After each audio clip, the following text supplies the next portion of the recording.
ಪರಾಜಿತ ಅಭ್ಯರ್ಥಿ ಮಾಧವ್ ಕಿರಣ್ ಅವರು ಚುನಾವಣಾ ಲಿಸ್ಟಲ್ಲಿ ನಿಮ್ಮ ಹೆಸರು ಉಳ್ಕೊಂಡಿದೆ. ಈ ಜಯ ಅಪಜಯ ಇದು ಯಾವುದು ಮ್ಯಾಟರ್ ಆಗಲ್ಲ. 23 ರಾಜಕಾರಣದ ನಂತರದಲ್ಲಿ ಏನಾದ್ರು ವೈರಾಗ್ಯ ಬಂತ ರಾಜಕಾರಣದ ಮೇಲೆ 149 ಮತಗಳನ್ನ ತೆಗೆದುಕೊಂಡು ನನಗೆ ನಂಬರ್ಸ್ ನನಗೆ ಮ್ಯಾಟರ್ ಆಗಲೇ ಇಲ್ಲ. ಈವನ್ ಥರ್ಡ್ ಪ್ಲೇಸ್ ಅವ್ರನ್ನು ಕೂಡ ಜನ ಕನ್ಸಿಡರ್ ಮಾಡಲ್ಲ. ಅದು ಹೇಳ್ಬೋದೋ ಹೇಳ್ಬಾರ್ದೋ ನನಗೆ ಗೊತ್ತಿಲ್ಲ. ಲಾಸ್ಟ್ ಟೈಮ್ ಇಂಟರ್ವ್ಯೂ ಮಾಡಿದಾಗ 3 ಪೀಸ್ ಸೂಟಲ್ಲಿ ಇದ್ರಿ. ಹಂಗನ್ಕೊಂಡು ಹಾಕಲ್ಲ ಅಂತಲ್ಲ, ಅದಕ್ಕೆ ಹಾಕ್ತೀನಿ. ಆ ಕಾರಲ್ಲಿ ಓಡಾಡಿದ್ರಲ್ಲ ಡೀಸೆಲ್ ಖರ್ಚು ಕೂಡ ಅದಕ್ಕೆ ಮ್ಯಾಚ್ ಆಗ್ಲಿಲ್ವೇನೋ ಅಂತ ಅನ್ನಿಸ್ತಾ. ಆಲ್ಮೋಸ್ಟ್ 1,49,00,000 ತನಕನೇ ಬರುತ್ತೆ. ಓಕೆ, ಒಂದು ಓಟಿಗೆ 1,00,000 ಅನ್ನೋ ಥರ ಬಂದ್ಬಿಡುತ್ತೆ. ಸೋಷಿಯಲ್ ಮೀಡಿಯಾದಲ್ಲಿ ದಿಢೀರ್ ಅಂತ ಮತ್ತೆ ರಿಯಾಕ್ಟಿವೇಟ್ ಆದ್ರಿ, ಒಂದು ಸ್ವಲ್ಪ ದಿನ ಶಟ್ ಡೌನ್ ಮಾಡ್ಕೊಂಡಿದ್ರಿ. ಏನ್ ಸರ್ ನಿಮ್ಮ ಉದ್ದೇಶ ಏನು? ಎಲ್ಲ ಕಡೆ ಬದಲಾವಣೆ ಜಗತ್ತಿನ ನಿಯಮ 2.0 ಅಂತ ಅಂದ್ಬಿಟ್ಟು ಬರ್ತಾ ಇದ್ದೀವಿ. ಪೊಲಿಟಿಕಲ್ 360 ಡಿಜಿಟಲ್ ಚಾನಲ್ಗೆ ಸ್ವಾಗತ. ನಾನು ಪುಟ್ಟಪ್ಪ. ನಾನಿವತ್ತು ಒಬ್ಬರು ವಿಶೇಷವಾದ ರಾಜಕಾರಣಿ ಜೊತೆ ಇದ್ದೀನಿ. ಅವರು ಕಳೆದ 3 ವರ್ಷದಿಂದ ನಾಪತ್ತೆ ಆಗ್ಬಿಟ್ಟಿದ್ರು. ಕಳೆದ 3 ವರ್ಷದ ಹಿಂದೆನೂ ನಾನು ಅವರನ್ನ ಒಂದು ಸಂದರ್ಶನ ಮಾಡಿದ್ದೆ. ಸಾಕಷ್ಟು ಭರವಸೆಗಳನ್ನು ನೀಡಿದ್ರು, ಸಾಕಷ್ಟು ಉತ್ಸಾಹದಿಂದ ಚುನಾವಣೆಯನ್ನು ಎದುರಿಸಿದ್ರು. ಆದರೆ ಅವರು ಚುನಾವಣೆಯಲ್ಲಿ ಸೋತರು. ಚುನಾವಣೆಯಲ್ಲಿ ಸೋತ ನಂತರ ನಾಪತ್ತೆ ಆಗಿದ್ರು. ಈಗ ಮತ್ತೆ ಬಹಳ ಗೋಚರವಾಗಿ, ಅಂದರೆ ಆ ರೀತಿಯಾದಂಥ ಪ್ರಮೋಷನನ್ನು ಬಹುಶಃ ಯಾವ ರಾಜಕಾರಣಿನೂ ಮಾಡ್ಕೊಳ್ಳಲ್ಲ. ಅವರ ಕ್ಷೇತ್ರಕ್ಕೂ ಅವರ ಪ್ರದರ್ಶನಕ್ಕೂ ಅವರ ಪ್ರಚಾರಕ್ಕೂ ಸಂಬಂಧವೇ ಇಲ್ಲ. ಈ ರೀತಿಯಾದಂಥ ಒಂದು ವಾತಾವರಣವನ್ನು ಸೃಷ್ಟಿ ಮಾಡಿಕೊಂಡು ಮತ್ತೆ ರಾಜಕಾರಣಕ್ಕೆ ಬರ್ತಾ ಇದ್ದಾರೆ. ಅವ್ರನ್ನ ಮಾತನಾಡಿಸುವಂಥ ಪ್ರಯತ್ನ ಮಾಡ್ತೀನಿ. ಇವತ್ತು ನಮ್ಮ ಜೊತೆಗಿದ್ದಾರೆ ಮಳವಳ್ಳಿಯ ಪರಾಜಿತ ಅಭ್ಯರ್ಥಿ ಮಾಧವ್ ಕಿರಣ್ ಅವರು. ಸರ್ ನಮಸ್ಕಾರ, ಕಾರ್ಯಕ್ರಮಕ್ಕೆ ಸ್ವಾಗತ. ನಮಸ್ಕಾರ ಸರ್. 2023 ನಾನು ನಿಮ್ಮದೊಂದು ಸಂದರ್ಶನ ಮಾಡಿದ್ದೆ. ಬಹಳ ಯೂನಿಕ್ ಆಗಿ ನೀವು ಪ್ರಚಾರವನ್ನು ಮಾಡ್ತಿದ್ರಿ. ಆಗ ನಾನು ನಿಮ್ಮನ್ನು ಭೇಟಿ ಮಾಡಿ ಒಂದು ಇಂಟರ್ವ್ಯೂ ಮಾಡಿದ್ದೆ. ಚುನಾವಣೆಗೆ ನಿಂತ್ರಿ. ನಿಮ್ಮ ಚುನಾವಣೆ ಫಲಿತಾಂಶ ನಾನು ನೋಡಿದೆ ಸರ್. ಬಟ್ ಅದನ್ನು ಚರ್ಚೆ ಮಾಡಬೇಕು ಇಲ್ಲೋ ಗೊತ್ತಿಲ್ಲ. ಬಟ್ ಆದ್ರೂ ಹೇಳ್ತೀನಿ, ಆ್ಯಸ್ ಎ ನಂಬರ್ ಅಂತ ಹೇಳೋದಾದರೆ 149 ಮತಗಳನ್ನು ತೆಗೆದುಕೊಂಡು ಮಳವಳ್ಳಿ ವಿಧಾನಸಭಾ ಕ್ಷೇತ್ರದಿಂದ ನೀವು ಪರಾಜಿತ ಅಭ್ಯರ್ಥಿ ಆದ್ರಿ. ಚುನಾವಣಾ ಲಿಸ್ಟಲ್ಲಿ ನಿಮ್ಮ ಹೆಸರು ಉಳ್ಕೊಂಡಿದೆ. ಏನು ರೆಕಾರ್ಡ್ ಬರಿಬೇಕು ಅನ್ನೋ ಕಾರಣಕ್ಕೆ ಅಥವಾ ದಾಖಲಾತಿಗೋಸ್ಕರ ಚುನಾವಣೆ ಕಂಟೆಸ್ಟ್ ಮಾಡಿದ್ದ, ನಿಜವಾಗ್ಲೂ ರಾಜಕೀಯ ಉದ್ದೇಶದಿಂದ ನೀವು ಚುನಾವಣೆಗೆ ಬಂದಿದ್ದ? ಒಳ್ಳೆ ಪ್ರಶ್ನೆ.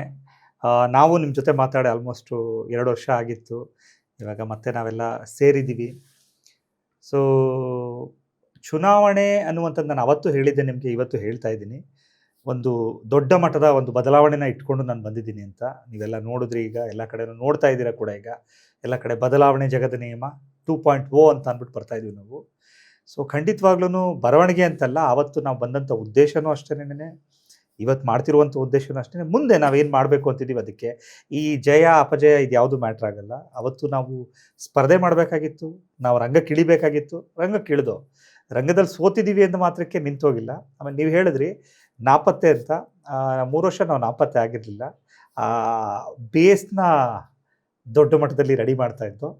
ಸೊ ಅದನ್ನು ಮುಂದಿನ ದಿನಗಳಲ್ಲಿ ನೋಡ್ತೀರಾ ಎಷ್ಟು ಸ್ಟ್ರಾಂಗ್ ಆಗಿ ಬೇಸ್ ಮಾಡಿದ್ದಾರೆ ಅಂತ ಅಂದ್ಬಿಟ್ಟು. ಸೊ ಪಾರ್ಟಿಸಿಪೇಟ್ ಮಾಡಿದ್ವಿ, ಮುಂದೆ ಮಾಡ್ತೇವೆ ಕೂಡ.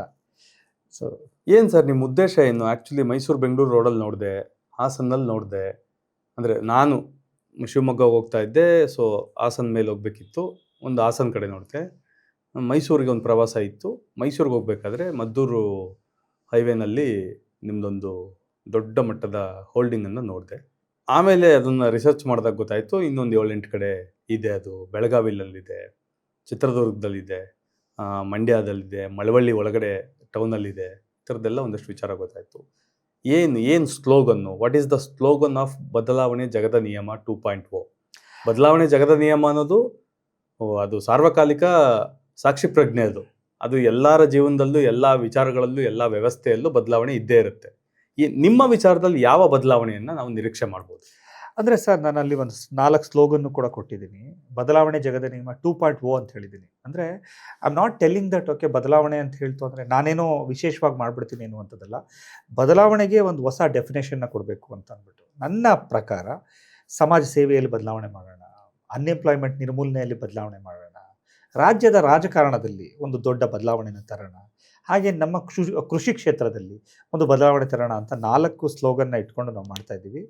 ಅದೇ ಥರ ಈಗ ಪ್ಯಾರಲಲ್ ಆಗಿ ನಾನು ಕಂಪ್ನಿಗಳನ್ನ ಮಾಡಿ ಆ ಕಂಪ್ನಿ ಮುಖಾಂತರ ಏನು ಬದಲಾವಣೆ ತರೋಕ್ಕಾಗುತ್ತೆ ಅದನ್ನು ಮಾಡ್ತಾ ಇದ್ದೀವಿ. ಮತ್ತು ನಮ್ಮ ಫೌಂಡೇಶನ್ ಮುಖಾಂತರ ಸಮಾಜ ಸೇವೆಯಲ್ಲಿ ಒಂದು ಹೊಸ ಥರದ್ದು ಡೆಫಿನೇಷನ್ನ ತರೋಣ ಅಂತ ಮಾಡ್ತಾ ಇದ್ದೀವಿ. ಹಾಗೆ ರಾಜಕಾರಣದಲ್ಲೂ ಅದನ್ನು ಮುಂದಿನ ದಿನಗಳಲ್ಲಿ ನೋಡ್ತಾ ಹೋಗ್ತೀರಾ, ಏನು ಮಾಡಬೇಕು ಅಂತಿದ್ದೀವಿ ಏನು ಅಂತ ಅನ್ನುವಂಥದ್ದನ್ನು. ಸೊ ಒಂದು ದೊಡ್ಡ ಮಟ್ಟದ ಬದಲಾವಣೆ ತರ್ತಾ ಇದೆ ಸರ್. ಫೌಂಡೇಶನ್ ಅಂತ ಹೇಳಿದ್ರೆ ಏನು ಫೌಂಡೇಶನ್ ಅದು, ಅದರಲ್ಲಿ ಏನು ನಡೀತಾ ಇದೆ? ಬಿಸ್ನೆಸ್ ಅಂತ ಹೇಳಿದ್ರಿ, ಯಾವ ಬಿಸ್ನೆಸ್ಸು? ಇದೆಲ್ಲ ಮೊದಲು ಇರಲಿಲ್ಲ. ಆ್ಯಕ್ಚುಲಿ ನಾನು ನಿಮ್ಮನ್ನು ಲಾಸ್ಟ್ ಟೈಮ್ ಇಂಟರ್ವ್ಯೂ ಮಾಡಿದಾಗ 3 ಪೀಸ್ ಸೂಟಲ್ಲಿ ಇದ್ರಿ. ನೀವು ಹೇಳಿದ್ರಿ ನಾನು 3 ಪೀಸ್ ಸೂಟ್ ರಾಜಕಾರಣಿ ಆಗಬೇಕು ಅಂದ್ಕೊಂಡಿದ್ದೀನಿ. ಯೂಶುವಲಿ ಕರ್ನಾಟಕದಲ್ಲಿ ಯಾರು ಅದನ್ನು ಮಾಡ್ತಾ ಇಲ್ಲ. ಬೇರೆ ದೇಶಗಳಲ್ಲಿ, ಅದರಲ್ಲೂ ಅಮೆರಿಕ, UK ಪ್ರೆಸಿಡೆಂಟ್ ಕ್ಯಾಂಡಿಡೇಟ್ ಇಂದ ಹಿಡಿದು ಪ್ರತಿಯೊಬ್ಬ ಸಂಸದನು ಕೂಡ ಸೂಟಲ್ಲೇ ಇರ್ತಾನೆ. ಆ ಥರದೊಂದು ಡಿಗ್ನಿಫೈಡ್ ರಾಜಕಾರಣವನ್ನು ನಾನು ಭಾರತದಲ್ಲಿ, ಕರ್ನಾಟಕದಲ್ಲಿ ಮಾಡಬೇಕು ಅಂದ್ಕೊಂಡಿದ್ದೀನಿ ಅನ್ನೋ ಮಾತುಗಳನ್ನು ಅವತ್ತು ಹೇಳಿದ್ರಿ. ಇವತ್ತು ಮತ್ತೆ ಕ್ಯಾಶುವಲ್ ಆಗಿದ್ದೀರಾ. ಈ ಚೇಂಜ್ ಓವರ್ಗೆ ಏನು ಕಾರಣ? ಇಲ್ಲ, ನಾನು ಆ ರಾಜಕಾರಣ ನಾನು ಪ್ರಮೋಷನ್ ಎಲ್ಲ ಮಾಡಬೇಕಾದ್ರೆ, ಅಂದರೆ ನಾನು ಎಲ್ಲಿ ಯಾವಾಗ ಹೋದೆ ಮಳವಳ್ಳಿನಲ್ಲಿ ಪೂರ್ತಿ ನಾನೇನು ಕ್ಯಾಂಪೇನ್ ಎಲ್ಲ ಮಾಡಿದಾಗ ನಾನು 3 ಪೀಸ್ ಸೂಟೇ ಹಾಕ್ಕೊಂಡಿದ್ದದ್ದು. ಎಲೆಕ್ಷನ್ ದಿನವೂ ಕೂಡ, ಈವನ್ ರಿಸಲ್ಟ್ ಬಂದ ದಿನವೂ ನಾನು ಅದನ್ನೇ ಅಂದ್ಕೊಂಡಿದ್ದದ್ದು. ದೆನ್ ಎಲೆಕ್ಷನ್ ಆಗಿ ಒಂದು 10 ದಿನ ಆದಮೇಲೆ ನನಗೆ ಗೊತ್ತಾಗಿದೆ ಏನಪ್ಪ ಅಂತ ಹೇಳಿದ್ರೆ, ಗ್ರೌಂಡ್ ಲೆವೆಲಲ್ಲಿ ನಾವೇನು ಕೊಡ್ಬೋದು, ಏನು ಮಾಡ್ಬೋದು, ಹೇಗೆ ಮಾಡ್ಬೋದು ಅಂತ ಅಂದ್ಬಿಟ್ಟು. ಸೊ ಪ್ರತಿ ಸಾರಿನೂ ನಮಗೆ ಟೈಮ್ ಇರಲಿಲ್ಲ. ಇವಾಗ ನಾವೇನು ಮಿಷನ್ ಇಟ್ಕೊಂಡಿದ್ದೀವಿ ಅಂದರೆ 2047 ಅಂದರೆ 2047 ಅಷ್ಟೊತ್ತಿಗೆ ಭಾರತ ದೇಶದ ಒಂದು ಎಕನಾಮಿನ ಚೇಂಜ್ ಮಾಡಬೇಕು. ಭಾರತ ದೇಶ ಪ್ರಪಂಚದಲ್ಲೇ ನಂಬರ್ 1 ಆಗಿರಬೇಕು. ಎಜುಕೇಷನ್ನು ಮತ್ತು ಹಾಸ್ಪಿಟಲ್ ಅನ್ನುವಂಥದ್ದು ಫ್ರೀ ಆಗಿರಬೇಕು. ಸೊ ಈ ಥರ ಒಂದಷ್ಟು ದೊಡ್ಡ ದೊಡ್ಡ ಗುರಿಗಳನ್ನ ನಾವು ಅನ್ಎಂಪ್ಲಾಯ್ಮೆಂಟ್ ಅನ್ನುವಂಥದ್ದು ಸಂಪೂರ್ಣವಾಗಿ ನಿರ್ಮೂಲನೆ ಆಗಿರಬೇಕು ಅನ್ನುವಂಥ ಗುರಿ ಇಟ್ಕೊಂಡಿರೋದ್ರಿಂದ ನಮಗೇನು ಅನ್ನಿಸ್ತು ಅಂದರೆ, ಆ ಥರ ರೆಡಿ ಆಗಲಿಕ್ಕೆ ನಮಗೆ ಟೈಮ್ ಇಲ್ಲದೆ ಇರೋ ಕಾರಣದಿಂದ ನಾವು ಕಾಮನ್ ಮ್ಯಾನ್ ಏನಿರ್ತಾರೋ, ಇವಾಗಲೂ ನೀವು ನೋಡಿ ನಾನೆಲ್ಲ ಮೀಟಿಂಗ್ನೂ ಮುಗಿಸ್ಕೊಂಡು ನಾನು ಇವಾಗ ಬಂದಿದ್ದು. ಆದರೆ ಆಲ್ ಆಫ್ ಎ ಸಡನ್ ನಾವು ಬರಬೇಕಾಗತ್ತಲ್ಲ ಅನ್ನುವಂಥ ದೃಷ್ಟಿಯಿಂದ ಸೂಟ್ ಹಾಕಿಲ್ಲ. ಹಂಗೆ ಅಂದ್ಕೊಂಡು ಹಾಕಲ್ಲ ಅಂತಲ್ಲ, ಹಾಕ್ತೀನಿ, ಬಟ್ ಇವತ್ತು ಹಾಕಿಲ್ಲ. ಮತ್ತು ಫೌಂಡೇಶನ್ ಬಗ್ಗೆ ಕೇಳಿದ್ರೆ ನೀವು, ಪರಮಾತ್ಮ ಫೌಂಡೇಶನ್ ಅಂತ, ಅದು ನನ್ನ ಬಹುದಿನದ ಕನಸು. ನಾನು ಇದನ್ನು ಪುನೀತ್ ರಾಜ್ಕುಮಾರ್ ಅವ್ರ ಹತ್ರ ಇದ್ರ ಬಗ್ಗೆ ತುಂಬ ಡಿಸ್ಕಸ್ ಮಾಡಿದ್ದೆ. ನಾನು ಸಮಾಜ ಸೇವೆ ಅನ್ನುವಂಥದ್ದನ್ನು ನಾವು ಗೆದ್ದ ಮೇಲೆ ಮಾಡುವಂಥದ್ದಲ್ಲ, ಸಮಾಜ ಸೇವೆ ಅಂಥದ್ದನ್ನ ಪ್ಯಾರಲಲ್ ಆಗಿ ಮಾಡ್ಕೊಂಡು ಹೋಗಬೇಕು. ಯಾವತ್ತು ನಮ್ಮ ಬಿಸ್ನೆಸ್ ಸ್ಟಾರ್ಟ್ ಆಗುತ್ತೋ ಅವತ್ತಿಂದನೇ ನಾವು ಮಾಡಬೇಕು ಅಂತ ಅಂದ್ಬಿಟ್ಟು. ಸೊ ನಾವು 20% ಅಥವಾ 30% ಏನು ನಮ್ಮ ಇದಿದೆ, ಏನು ನಮಗೆ ಬರುವಂಥ ಪ್ರಾಫಿಟ್ ಆಗ್ಬೋದು ಅಥವಾ ಟರ್ನ್ ಓವರ್ ಆಗ್ಬೋದು, ಅದರಲ್ಲಿ ಒಂದಷ್ಟು ಸೇವೆನ ಮಾಡ್ಕೊಂಡು ಹೋಗೋಣ ಅಂತ ಅಂದ್ಬಿಟ್ಟು ನಾವಿವಾಗ ಒಂದಷ್ಟು ಕೆಲಸಗಳನ್ನ ಮಾಡ್ತಾಯಿದ್ದೀವಿ. ಈಗ ಬಿಸ್ನೆಸ್ಸಲ್ಲಿ ನಮ್ಮದೀಗ ಸುಮಾರು 17-18 ಕಂಪ್ನಿ ಇದೆ. 13 ಪ್ರೈವೇಟ್ ಲಿಮಿಟೆಡ್ ಕಂಪ್ನಿ ಇದೆ, ಮತ್ತು 2 ಪಬ್ಲಿಕ್ ಲಿಮಿಟೆಡ್ ಕಂಪ್ನಿ ಇದೆ, 1 ಫೌಂಡೇಶನ್ ಇದೆ, 1 ಇಂಟರ್ನ್ಯಾಷನಲ್ ಕಂಪ್ನಿ, 1 FPO ಕೂಡ ಮಾಡ್ತಾ ಇದ್ದೀವಿ. ಸೊ ಇದ್ರ ಮುಖಾಂತರ ನಾವೇನು ಮಾಡ್ತಿದ್ದೀವಿ ಅಂತ ಹೇಳಿದ್ರೆ, ಸಮಾಜಕ್ಕೆ ಅನ್ಎಂಪ್ಲಾಯ್ಮೆಂಟ್ ನಿರ್ಮೂಲನೆ ಮಾಡೋದಕ್ಕೆ ಏನು ಮಾಡ್ಬೋದು, ಅದಕ್ಕೆ ಏನೇನು ಕಾರ್ಯರೂಪಗಳನ್ನ ತರ್ಬೋದು, ಮತ್ತು ಎಲ್ಲರಿಗೂ ಕೂಡ ಎಂಪ್ಲಾಯ್ಮೆಂಟ್ ಕೊಡೋದಕ್ಕೆ ಏನು ಮಾಡ್ಬೋದು, ರಾಜ್ಯದಲ್ಲಿರುವಂಥ ಎಲ್ಲ ಜನರಿಗೂ ಕೂಡ ಅವರ ಹಣದೊಬ್ಬರನ್ನು ಹೇಗೆ ಕಡಿಮೆ ಮಾಡ್ಬೋದು ಅನ್ನುವಂಥ ಸೂಕ್ಷ್ಮ ವಿಚಾರಗಳನ್ನೆಲ್ಲನೂ ಇಟ್ಕೊಂಡು ಅದಕ್ಕೆ ಒಂದು ಬಿಸ್ನೆಸ್ ಮಾಡೆಲ್ನ ರೆಡಿ ಮಾಡಿ ನಾವು ಮಾಡ್ಕೊಂಡು ಹೋಗ್ತಾ ಇದ್ದೀವಿ. ಸೊ ನಾನು ಆಗಲೇ ಹೇಳಿದಾಗೆ 2016ರಲ್ಲಿ ಮಾಡಬೇಕಾಗಿತ್ತು. ಇವಾಗ ಒಂದು ಕಾರ್ಯರೂಪಕ್ಕೆ ಬಂದು 2025ರಿಂದ ನಮ್ಮ ಸಂಸ್ಥೆಗಳೆಲ್ಲ ಚಾಲ್ತಿನಲ್ಲಿದೆ. ಸೊ ಮ್ಯಾಕೇಸ್ ಪಾಸ್ಮಾರ್ಟ್ ಇಂಡಿಯಾ ಲಿಮಿಟೆಡ್ ಅನ್ನುವಂಥ ಸಂಸ್ಥೆ ಮುಖಾಂತರ ನಾವಿವಾಗ 56 ಸೂಪರ್ ಮಾರ್ಕೆಟ್ಗಳು ಬುಕ್ಕಿಂಗ್ ಆಗಿದೆ, 8 ಸೂಪರ್ ಮಾರ್ಕೆಟ್ಗಳು ಆಪ್ರೇಷನಲ್ಲಿದೆ. ಇನ್ನೊಂದು 22 ಸೂಪರ್ ಮಾರ್ಕೆಟ್ ಈ ಮಂತಲ್ಲಿ, ಅಂದರೆ ಏನು ಏಪ್ರಿಲ್ ತಿಂಗಳು ಮುಗಿಯೋದ್ರೊಳಗಡೆ ಅದಾಗತ್ತೆ. ಸೊ ಇದ್ರ ಮುಖಾಂತರ ನಾವು BPL ಕಾರ್ಡ್ ಹೋಲ್ಡರ್ಗೆ 25% ಡಿಸ್ಕೌಂಟ್ ಕೊಡುವಂಥದ್ದಾಗ್ಬೋದು. ಮತ್ತು ಅಂಗಡಿಗಳು ಯಾರು ವ್ಯವಹಾರ ಮಾಡ್ತಾರೋ ಅವರೆಲ್ಲರಿಗೂ ಕಡಿಮೆ ದರದಲ್ಲಿ ಅವರಿಗೆ ಪದಾರ್ಥ ಸಿಕ್ಕುವ ಹಾಗೆ ಮಾಡುವಂಥದ್ದಾಗ್ಬೋದು. ಸೊ ಕರ್ನಾಟಕ ರಾಜ್ಯದಾದ್ಯಂತ ಕರ್ನಾಟಕ ರಾಜ್ಯನ 6 ಭಾಗ ಮಾಡಿ, Gulbarga zone, Belagavi zone, Ballari zone, Bengaluru zone, Mysuru zone, Mangaluru zone ಅಂತ ಮಾಡಿ, ಈಚ್ ಝೋನ್ ಅಂಡರು ಡಿಸ್ಟಿಕ್ಗಳು, ಡಿಸ್ಟಿಕ್ ಕೆಳಗಡೆ ತಾಲೂಕು, ತಾಲೂಕು ಕೆಳಗಡೆ ಹೋಬಳಿ, ಹೋಬಳಿ ಕೆಳಗಡೆ ಪಂಚಾಯಿತಿ ಅಂತ ಪ್ರತಿ ಒಂದು ಪಂಚಾಯತಿನಲ್ಲೂ ಕೂಡ, ಗ್ರಾಮ ಪಂಚಾಯತಿನಲ್ಲೂ ಕೂಡ ನಮ್ಮ ಸೂಪರ್ ಮಾರ್ಕೆಟ್ ಮ್ಯಾಕೇಸ್ ಪಾಸ್ಮಾರ್ಟ್ನ ಮಾಡಬೇಕು ಅಂತ ಮಾಡ್ತಾ ಇದ್ವಿ. ಸೊ ಅದರಿಂದ ಎಂಪ್ಲಾಯ್ಮೆಂಟ್ ಕ್ರಿಯೇಟ್ ಆಗುತ್ತೆ, ಅದರಿಂದ ಜನರ ಹಣದೊಬ್ಬರ ಕಡಿಮೆ ಆಗುತ್ತೆ. ಸೊ ಈ ಥರದೆಲ್ಲ ಗುರಿ ಇಟ್ಕೊಂಡು ನಾವು ಮಾಡ್ಕೊಂಡು ಹೋಗ್ತಾ ಇದ್ದೀವಿ ಸರ್. ಏನನ್ನಿಸ್ತು ಸರ್ 23 ರಾಜಕಾರಣದ ನಂತರದಲ್ಲಿ ಏನಾದ್ರು ವೈರಾಗ್ಯ ಬಂತಾ ರಾಜಕಾರಣದ ಮೇಲೆ? ಇಲ್ಲ ಸರ್, ಇನ್ನೂ ಜಾಸ್ತಿ ಆಯಿತು, ಸ್ಪ್ರಿಟ್ ಜಾಸ್ತಿ ಆಯಿತು. ನನಗೆ ನಂಬರ್ಸ್ ನನಗೆ ಮ್ಯಾಟ್ರ್ ಆಗಲೇ ಇಲ್ಲ. ಇವನ್ ಅವತ್ತು ಕೂಡ ನಾನು ಸೋಷಿಯಲ್ ಮೀಡಿಯಾದಲ್ಲ ನಾನು ಹೇಳ್ಕೊಂಡಿದ್ದೀನಿ. ಸೊ 149 ವೋಟ್ ಬಂದಿದೆ ಅಂತ ನಾನು ಹೆಮ್ಮೆಯಿಂದ ಹೇಳ್ಕೊಂಡಿದ್ದೀನಿ. ಅಟ್ಲೀಸ್ಟ್ 149 ಜನ ನನ್ನ ಪರವಾಗಿ ವೋಟ್ ಹಾಕಿದ್ದಾರೆ ಆ ಕ್ಷೇತ್ರದಲ್ಲಿ. 4 ಏನು ಗೊತ್ತಾ, ಚುನಾವಣೆ ಅಂದ ತಕ್ಷಣ ಒಂದು 25 ಜನ ಕ್ಯಾಂಡಿಡೇಟ್ ಇರ್ತಾರೆ ಒಂದು ಕಾನ್ಸ್ಟಿಟ್ಯೂನ್ಸಿಲಿ. ಅಫ್ಕೋರ್ಸ್ ಗೆದ್ದವರು ಸೋತವ್ರು ಬಿಟ್ಟರೆ ಇನ್ಯಾರೂ ಕೂಡ ಚುನಾವಣೆಯಲ್ಲಿ ಲೆಕ್ಕಕ್ಕೆ ಇರಲ್ಲ. ಈವನ್ 3rd ಪ್ಲೇಸ್ ಅವ್ರನ್ನೂ ಕೂಡ ಜನ ಕನ್ಸಿಡರ್ ಮಾಡಲ್ಲ. ಹೌದು. ಈ 140 ಓಟು 20 ಓಟು 1 ಓಟು 5 ಓಟು ತಗೊಂಡವರು ನೀವೇ ಮೊದಲೇನಲ್ಲ, ನೀವು ಇಲ್ಲ, ಕೊನೆನೂ ಅಲ್ಲ. ಹೌದು. ನಿಮಗಿಂತ ಕಡಿಮೆ ಕೇವಲ ಕ್ಯಾಂಡಿಡೇಟ್ ಒಂದೇ ಒಂದು ಓಟ್ ಹಾಕೊಂಡಿರೋ ಇತಿಹಾಸಗಳು ಇದೆ. ಆ ಕ್ಯಾಂಡಿಡೇಟ್ ಓಟ್ ಕೂಡ ಇನ್ವ್ಯಾಲಿಡ್ ಆಗಿರೋ ಇತಿಹಾಸಗಳು ಭಾರತದ ಚುನಾವಣಾ ವ್ಯವಸ್ಥೆನಲ್ಲಿ ಇದೆ. 149 ಓಟು ಅಂದ ತಕ್ಷಣ ಅಷ್ಟೆಲ್ಲ ಓಡಾಟ ಮಾಡಿದ್ರಿ. ಇವನ್ ಅದು ಆ ಕಾರಲ್ಲಿ ಓಡಾಡಿದ್ರಲ್ಲ, ಡೀಸೆಲ್ ಖರ್ಚು ಕೂಡ ಅದಕ್ಕೆ ಮ್ಯಾಚ್ ಆಗ್ಲಿಲ್ವೇನೋ ಅಂತ ಅನ್ನಿಸ್ತಾ? ಇಲ್ಲ, ಅದು ಇದಾಗ್ಬೋದು. ಅದು ಹೇಳ್ಬೋದು ಹೇಳ್ಬಾರ್ದು ನನಗೆ ಗೊತ್ತಿಲ್ಲ. ಓಕೆ, ನಮ್ದು ಓವರ್ ಆಲ್ ಖರ್ಚು ಅಂದರೆ ನಾವೊಂದಷ್ಟು ಸೇವೆಗಳು ಅಂದರೆ ಒಂದಷ್ಟು ಕಾಂಪೌಂಡ್ಸ್ ಮಾಡಿರುವಂಥದ್ದು, ದೇವಸ್ಥಾನಗಳಿಗೆ ಇದೆಲ್ಲ ಮಾಡಿರೋದೆಲ್ಲ ಲೆಕ್ಕ ತಗೊಳ್ತು ಅಂತಂದರೆ ಆಲ್ಮೋಸ್ಟ್ 1,49,00,000 ತನಕನೇ ಬರುತ್ತೆ. ಓಕೆ, ಒಂದು ಓಟಿಗೆ 1,00,000 ಅನ್ನೋ ಥರ ಬಂದ್ಬಿಡುತ್ತೆ. ಓಕೆ, ಸೊ ಅದನ್ನು ಹೊರತುಪಡಿಸಿ ನಾನು ಹೇಳುವಂಥದ್ದು, ಅದಕ್ಕಿಂತ ಮುಖ್ಯವಾಗಿ ಏನಪ್ಪ ಅಂದರೆ ನಾನು ಓಡಾಡಿದಂಥ 98-99 ದಿನ ನನಗೆ ಆ ಕ್ಷೇತ್ರದ ಸಂಪೂರ್ಣ ಚಿತ್ರಣ ಅರಿವಾಯಿತು. ಮತ್ತು ಎಲೆಕ್ಷನ್ ಅಂದರೆ ಏನು ಅಂತ ಗೊತ್ತಾಯಿತು. ಈವನ್ ನಾನೊಬ್ಬ ಕ್ಯಾಂಡಿಡೇಟ್ ಅನಿಸುತ್ತೆ, ಪ್ರತಿಯೊಂದು ಬೂತ್ಗೂ ಹೊರಟು ಬಂದೆ ನಾನು. ಬೆಳಗ್ಗೆ 7 ಗಂಟೆಗೆ ಶುರು ಮಾಡಿದವನು ಎಲ್ಲ ಬೂತ್ನು ಕೂಡ ವಿಸಿಟ್ ಮಾಡಿಕೊಂಡು ನಾನು ಎಲ್ಲ ಬೂತಲ್ಲೂ ಹೇಗೆ ಕಾರ್ಯಾಚರಣೆ ನಡೆಯುತ್ತೆ ಅನ್ನುವಂಥದ್ದನ್ನೆಲ್ಲ ನಾನು ನೋಡ್ಕೊಂಡು ಬಂದೆ. ಸೊ ನನಗೆ ಆ ಒಂದು ಎಕ್ಸ್ಪೀರಿಯೆನ್ಸ್ ಆಗಬೇಕಾಗಿತ್ತು. ಆ ಎಕ್ಸ್ಪೀರಿಯೆನ್ಸ್ನ ನಾನು ಎಕ್ಸ್ಪೀರಿಯೆನ್ಸ್ ಮಾಡಿದೆ. ಅದಾದ ನಂತರ ನಾನು ಕೂತ್ಕೊಂಡು ಯೋಚನೆ ಮಾಡಿದ್ದೇನಪ್ಪ ಅಂತ ಹೇಳಿದ್ರೆ, ಇಲ್ಲ, ರಾಜ್ಯದ ರಾಜಕಾರಣನ ನಾವು ಒಂದು ಬೇರೆ ಆಯಾಮದಲ್ಲಿ ತಗೊಂಡೋಗ್ಬೇಕು. ಏನೀಗ ಎಕ್ಸಿಸ್ಟಿಂಗ್ ನಡೀತಾ ಇದೆ ಅದಲ್ಲ, ಆ ಥರ ಅಲ್ಲ, ಬೇರೆ ಥರ ಮಾಡ್ಬೇಕು ನಾವು. ಸೊ ಏನು ಮಾಡ್ಬೋದು? ಮ್ಯಾನಿಫೆಸ್ಟೋ ಕೊಡೋದಲ್ಲ, ಮ್ಯಾನಿಫೆಸ್ಟೋನ ಮಾಡಿ ತೋರಿಸೋದು. ಈ 5 ವರ್ಷ ನಾವೇನಾದರೂ ಮಾಡೋಣ, ಅದಾದಮೇಲೆ ಮುಂದೆ ಹೋಗಿ ಓಟ್ ಕೇಳಬೇಕಾದ್ರೆ ನಾನೇನೋ ಮಾಡ್ತೀನಿ ಅನ್ನುವಂಥದ್ದಲ್ಲ. ನಾನು ಮಾಡಿದ್ದೀನಿ ಇಷ್ಟನ್ನ, ಬೇಕಿದ್ರೆ ಆಯ್ಕೆ ಮಾಡ್ಕೊಳ್ಳಿ, ಇಲ್ಲಾಂದರೆ ಬಿಡಿ ಅನ್ನುವಂಥದ್ದನ್ನ ಮಾಡೋಣ ಅಂತ ಅನ್ನಿಸ್ಬಿಟ್ಟೆ. ನಾನು ಈ 2 ವರ್ಷ ಸತತವಾಗಿ, ಅಂದರೆ 23ರಲ್ಲಿ ನನಗೊಂದು ಸ್ವಲ್ಪ ತೊಂದರೆ ಆಗಿತ್ತು, 24ರಿಂದ ಸತತವಾಗಿ 2 ವರ್ಷ ನಾನು ಒಂದು ಗುರಿ ಇಟ್ಕೊಂಡು, ಫೋಕಸ್ ಇಟ್ಕೊಂಡು ಅದಕ್ಕೆ ಅಂತ ಕೆಲಸ ಮಾಡಿ ಇವತ್ತು ಸಂಸ್ಥೆನ ಕಟ್ಟಿದ್ದೀವಿ. ಒಂದು 180-190 ಜನ ವರ್ಕ್ ಮಾಡ್ತಿದ್ದಾರೆ. ಈ ವರ್ಷ ಮುಗಿದ್ರೊಳಗಡೆ 2,000-3,000 ಜನ ಎಂಪ್ಲಾಯೀಸ್ ಇರ್ತಾರೆ. ಮತ್ತು ನಾವೊಂದು 500 ಔಟ್ಲೆಟ್ ಮಾಡ್ತಿದ್ದೀವಿ, ಮತ್ತೊಂದು 700-800 ಕೋಟಿ ಟರ್ನ್ ಓವರ್ನು ಮಾಡ್ತೀವಿ ನಮ್ಮ ಸಂಸ್ಥೆಯಿಂದ.